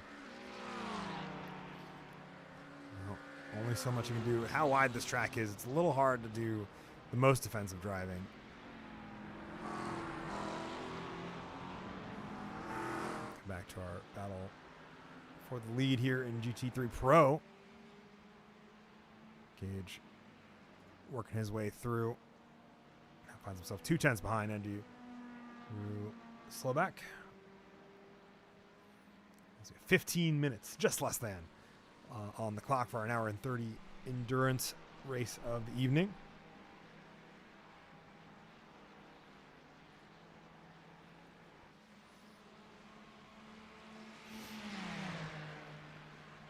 Gage going to find himself on the outside. Andrew Slovak going to lift out of the way and let him through. Keep that battle from being too close together. Not quite what I expected. Maybe one of those moments where Andrew knew that there was not going to be a whole lot of fighting, or just had a bad exit of the kink and didn't want to risk unsettling the car by pushing too hard. Yeah, when I'm in Gage's position, it's like, it's always nice to see, but being here in the booth, I'm like, come on, Andrew, man, like, put up a fight. Let's see what you got. These two are going to be battling it out. Rob Myers, Zachary Holden battling for the 3rd spot of the podium. That's going to be a bit of a checkup, going to cause them to be too wide. Zachary Holden's going to have to back out of it. Joe Evers getting alongside Rob Myers. Rob Myers is going to be defensive here. Tom Leeson, as well as Josh King. These all 6 drivers all battle it out for spots. Sorry, 7. You include Jim Campbell at the tail end of this. This is wild. This pack of battling is, I think, going to be one that holds our attention for a long while. 2 seconds was the gap between these drivers. Now it's down to just under a second. These 4 in the back here. Zachary Holden still on the outside, having to find his way back up to where Rob Myers was in that position. Keep going up. Going to have a moment here. He finds an off track. That's going to be super important for this because he was just chasing down Landon Orr. Has a brief snap bit of oversteer, catches it before it becomes a problem, but it's going to cost him a solid 2 seconds back up to the leader of GT3M. Tony Caicedo going to get around Nate's sides as these two work it out. Like you said, that front splitter on that Ferrari is so delicate, and I think it's costing him a lot of time here in this closing stage of this race. Yeah, it doesn't take much. One little tap, and it's crazy. Oh no, Ooh. Alex again. Yeah, Alex having a moment here.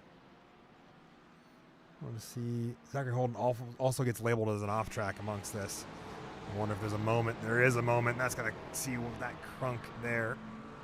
Gives Tom and Leeson the position in the AM category.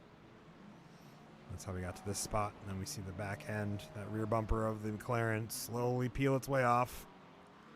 Right there. And away it goes.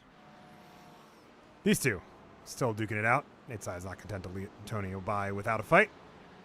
Let's imagine with his fights in there in the battle as well. Ooh. Tony not wanting to give it up. Well, Nate Sides, I think, is also not wanting to give it up. He's struggling the straight line speed, has the tempo in the corners. This battle between the two of them has seen Alex Patterson rejoin them. He's going to try and find his own way through. Andrew Slovak going to be diving into pit lane. Has to get some more fuel. He did not have enough to go to the end.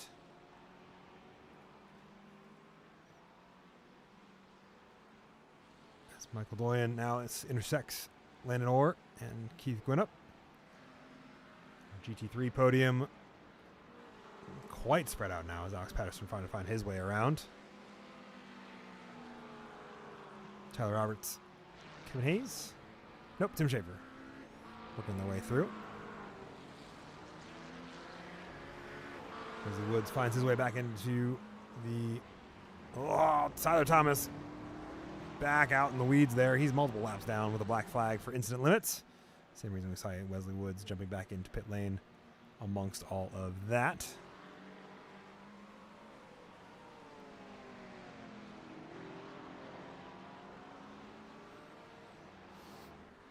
All right.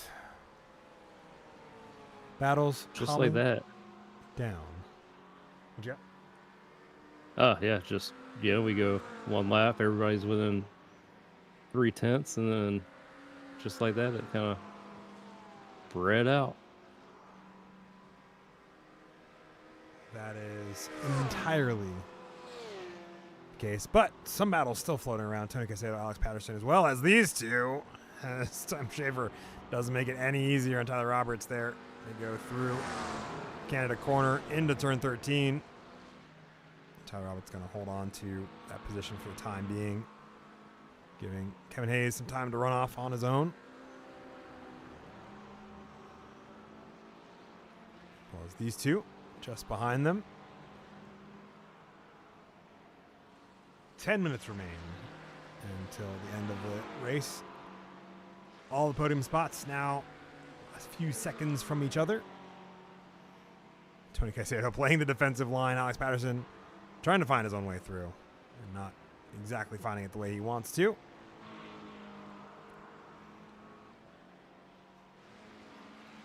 Tyler Thomas coming in for his black flag. Alex Lofi also hit with a black flag for the incident limit. Got a high incident penalty count today.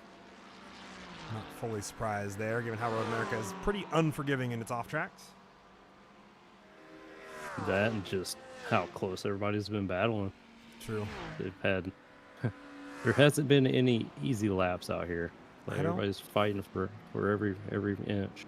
Certainly. Tony Caicedo almost having a moment there, but keeps ahead of Alex Patterson by playing the defensive line. They're losing time to Nate Sides up the road. Nick Tyrrell, Jonathan Schwartz going to find themselves in a battle as well. You broadcasted a lot of Road America races. Are they usually this chock full of battles, or are we just seeing a good one here? I think it's Road America is one of those courses that if you have a lot of drivers on it, like we do tonight, where you have a good 30, 40 car grid, you can usually have battles up and down the grid pretty regularly, especially if you have either a pit cycle involved, if it's endurance style racing, and the paces of the drivers kind of fluctuate over the course of that endurance. It's very possible you get these battles, these like nice little pockets, especially towards the end of kind of the first hour and a half of racing. So it's I think something we get to enjoy here at OMEC. Not all of them have been like this, especially when you get to some of the smaller size grids. It usually ends up being kind of a hot lap fest, not too much by design, but the number of cars at Road America certainly help with the amount of battling you see, because everybody's usually that likes Road America will show up for it, and the pace usually is pretty consistent between all of them to be competitive within a certain range, like they had from 202 to 203, 205 lap times for those drivers, and it'll be one that we'll see. That you end up seeing a lot of good battling on when you have the cars do it. Given that it's a 6 kilometer, 4 mile track, it's usually not always the easiest if you have a smaller car count. If that makes sense. It does. Yeah. Thank you. Certainly. So I love commentating Road America just as much as I love driving it. It's such a fun one because of, like I said, the width of the track makes it really easy for these battles to take place. Pretty much any part of the lap you can put 2 cars across it. It's just finding out where that actually works versus where you end up crossing over each other or stepping on each other's toes trying to figure it out. That ends up being kind of the tango and the dance you get to play with each other. Yeah, and like you were saying earlier, if you can hold on to it on the outside here, you can actually maintain that position. Whereas a lot of tracks, if you try to do that, it's just almost not worth it. Yeah, that is very true. It's one of the things I think I like about it. So you can do that in some Spa corners as well. It's like I think Spa and Road America have a lot of, not quite similarities perfectly, but like a lot of similar ideas that you can try on both those courses pretty easily. And some of those corners in Spa, you can also hang it around the outside if you have the speed to carry yourself through. Tim Schaefer, Tyler Roberts, once again, especially when you have a good car grid as well as respectful drivers.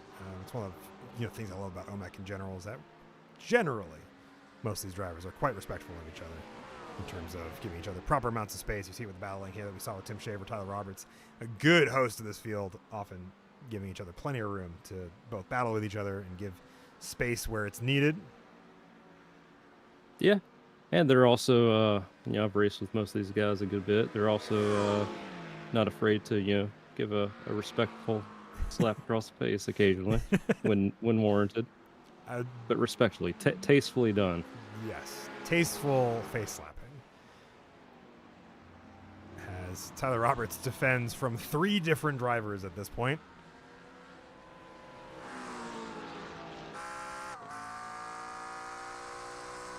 Black flag for Rob Myers in the GT3M. Going to make Tom Leeson the inheritor of that 3rd spot on the podium. William Master with a off track there, just behind our timing tower.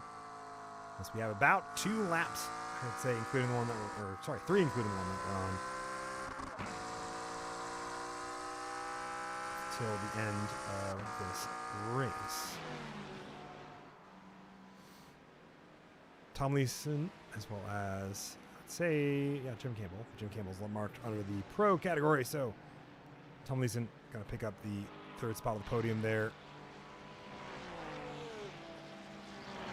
And going to have, I think, a pretty good time doing so. With Tony Caicedo going to be also listed with a black flag for incident limit. We'll see him have, I would say, probably one of the drop rounds we'll see get utilized for his championship aspirations. Yeah, he was sitting in 3rd in points, and man, he was up 11 positions before that black flag. So he was putting in a good effort. It certainly was. Josh King also in to get a splash and dash. Can't make it to the end on that fuel. Rob Myers doing his. Hayden Mamenga also joining those with a black flag penalty for incident limits. They're starting to come quick. Mm-hmm. Last 2 laps, I would say, remaining in this endeavor. Tyler Thomas going to get well out of the way of those drivers. Who still has to serve his black flag penalty.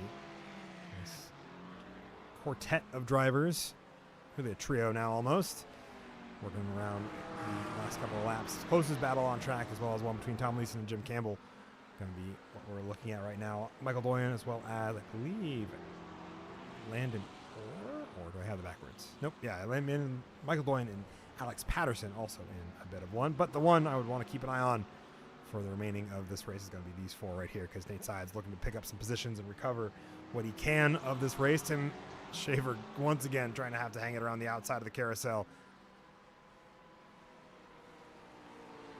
Hard endeavor to do.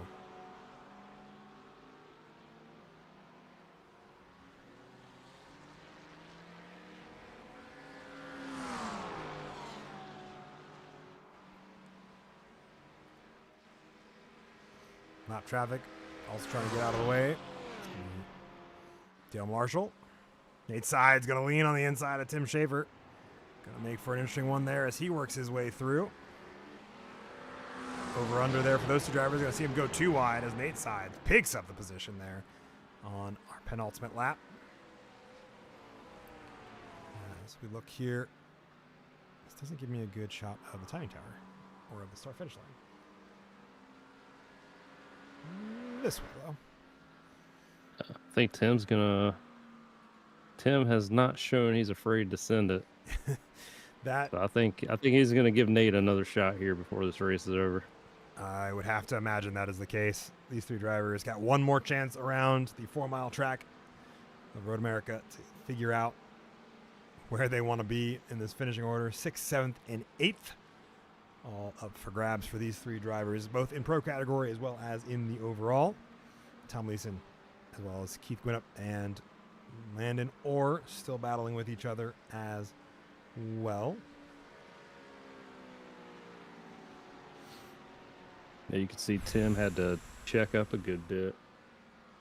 Yeah, They're in corner 3, missed time. Oh, all right, we're good. I was really concerned there for a moment. I was confused as well. 8 sides, really getting close here. Let's do a quick. Oh, had to check up. What a move. Oh, Tim Shaver going to barrel around the outside. Nate Sides wanted to make sure that he didn't end up running into Tyler Roberts.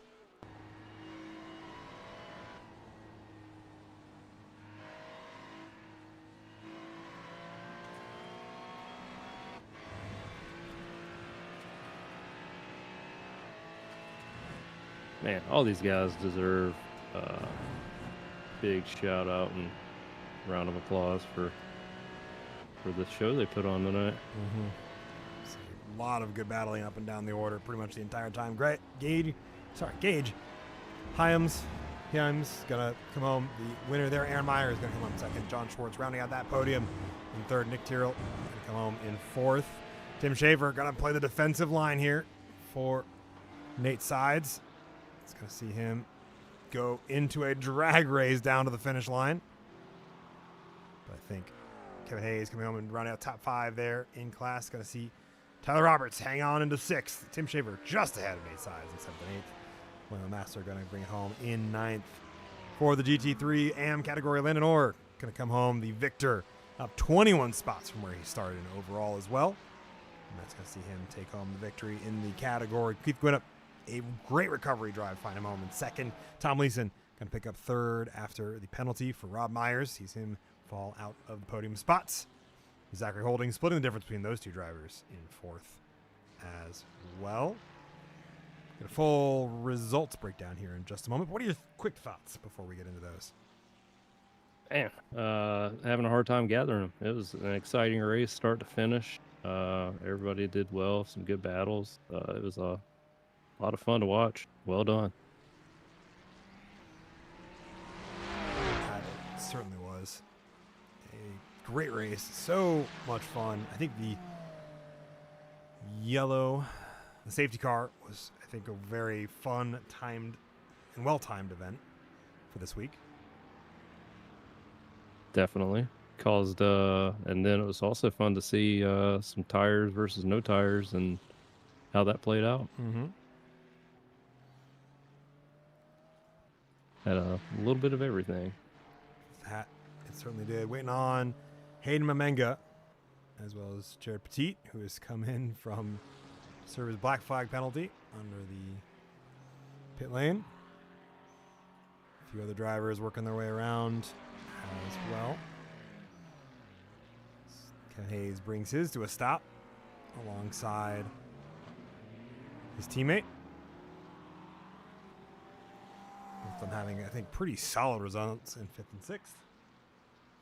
Yeah, up 14 for Kevin and up 7 for Tyler.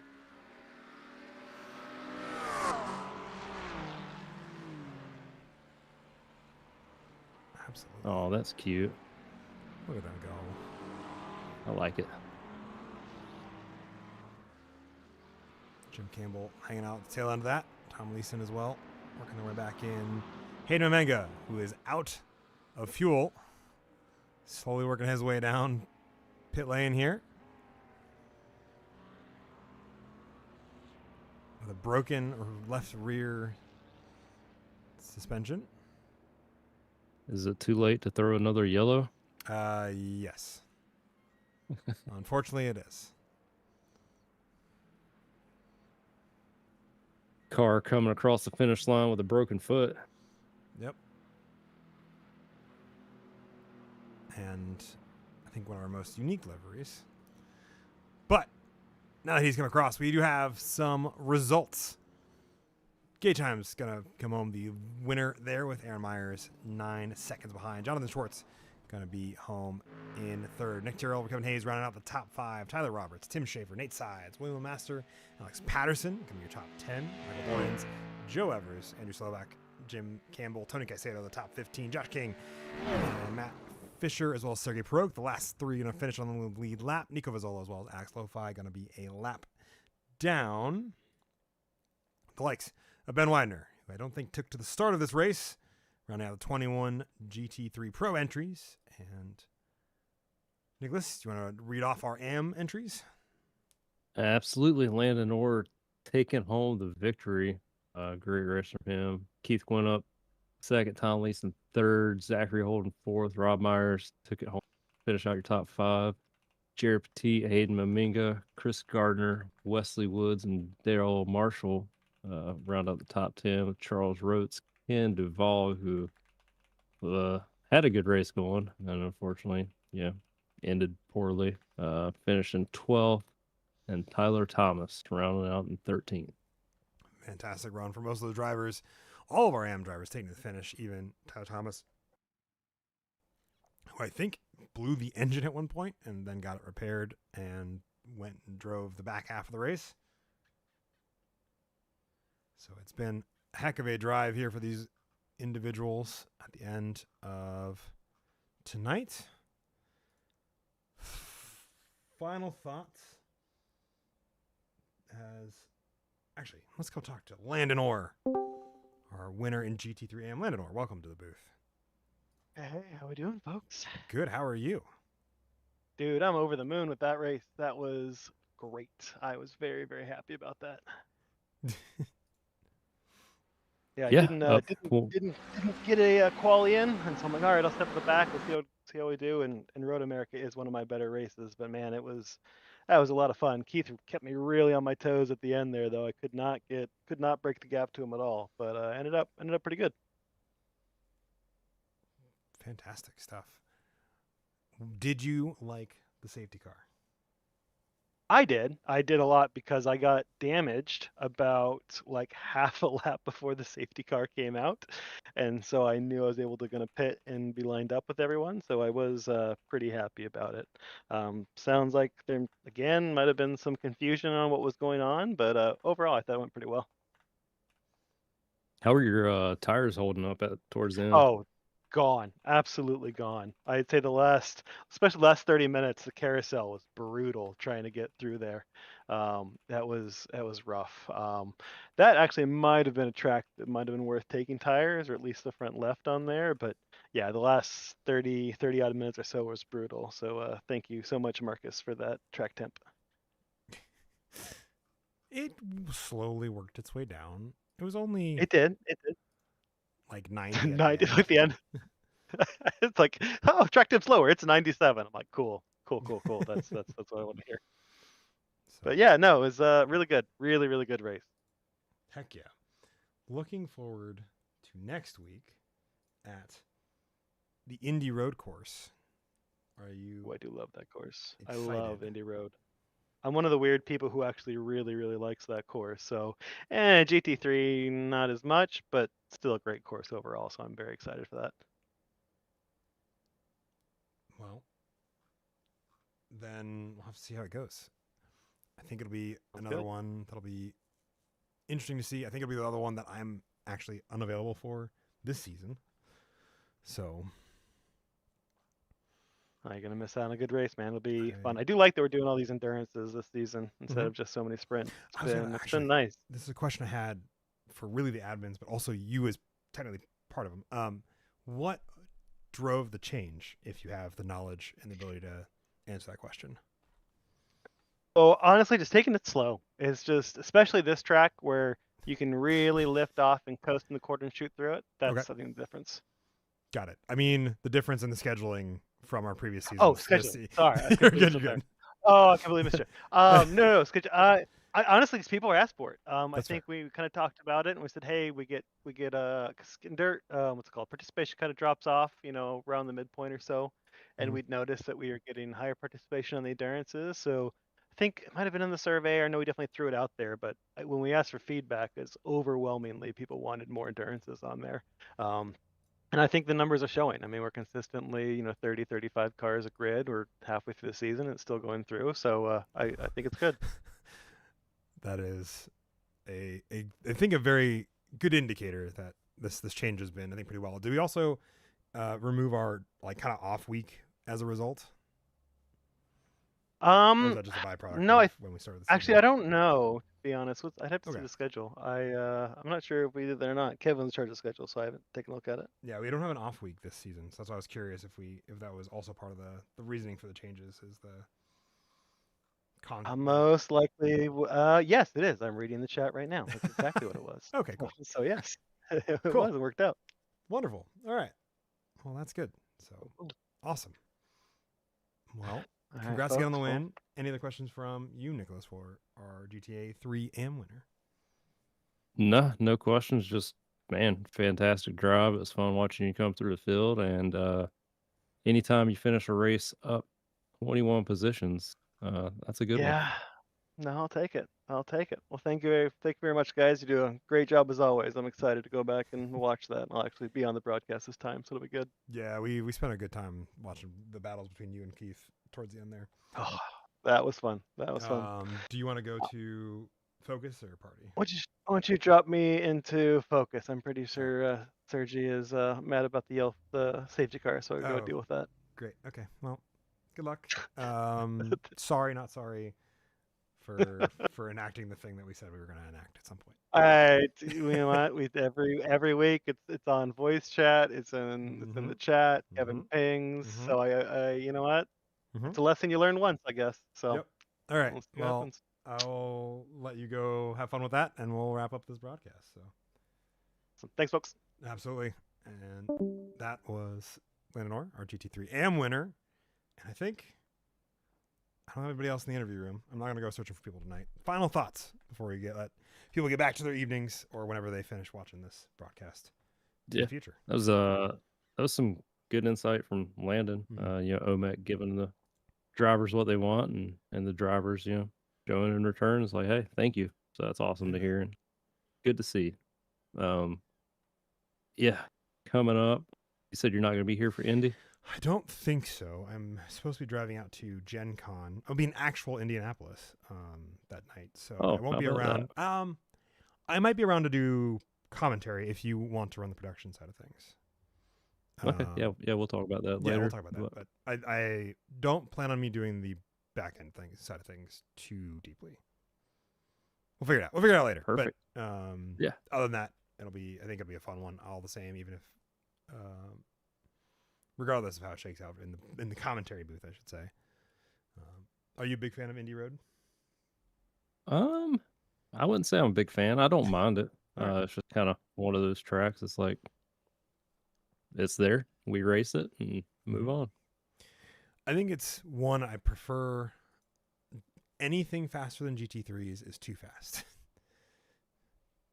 I think out of tin top machinery, maybe LMP2s are the other car that I think really shine at that track, just because there's no straight lines. Yeah. To really leverage any top ends, that's not, you're barely touching sixth gear too frequently in the LMP2 or seventh gear in GTPs. And I'm really glad we've moved to the Indy 8-hour GT World Challenge variant than the IMSA 6-hour. That layout has that extra big right than left, correct? Yeah, at the end. Of Okay, all. yeah, it's been a while since I've done that one. Yeah. Yeah, but not honestly having this many cars on that track should get exciting. That it definitely will be. I think it'll make for some good racing. I think all across the board. But we'll have to see from there when we get there in seven days time. So, all right, we'll let everybody get to their evening. I've been Fettuccini once again. You've been watching Osborne Motors Endurance Challenge Week 4 at Road America. We'll be back next week in 7 days time for the Indy Road 2009 layout. We'll point that out. It's not any different than the current one, to my knowledge. Outside of, I think, some curbing changes. But it is technically the 2009 variant. So we'll have to see how that all shakes out in a week's time. Once again, thank you for being in the booth with me, Nicholas. My pleasure. And we will see you all in a week.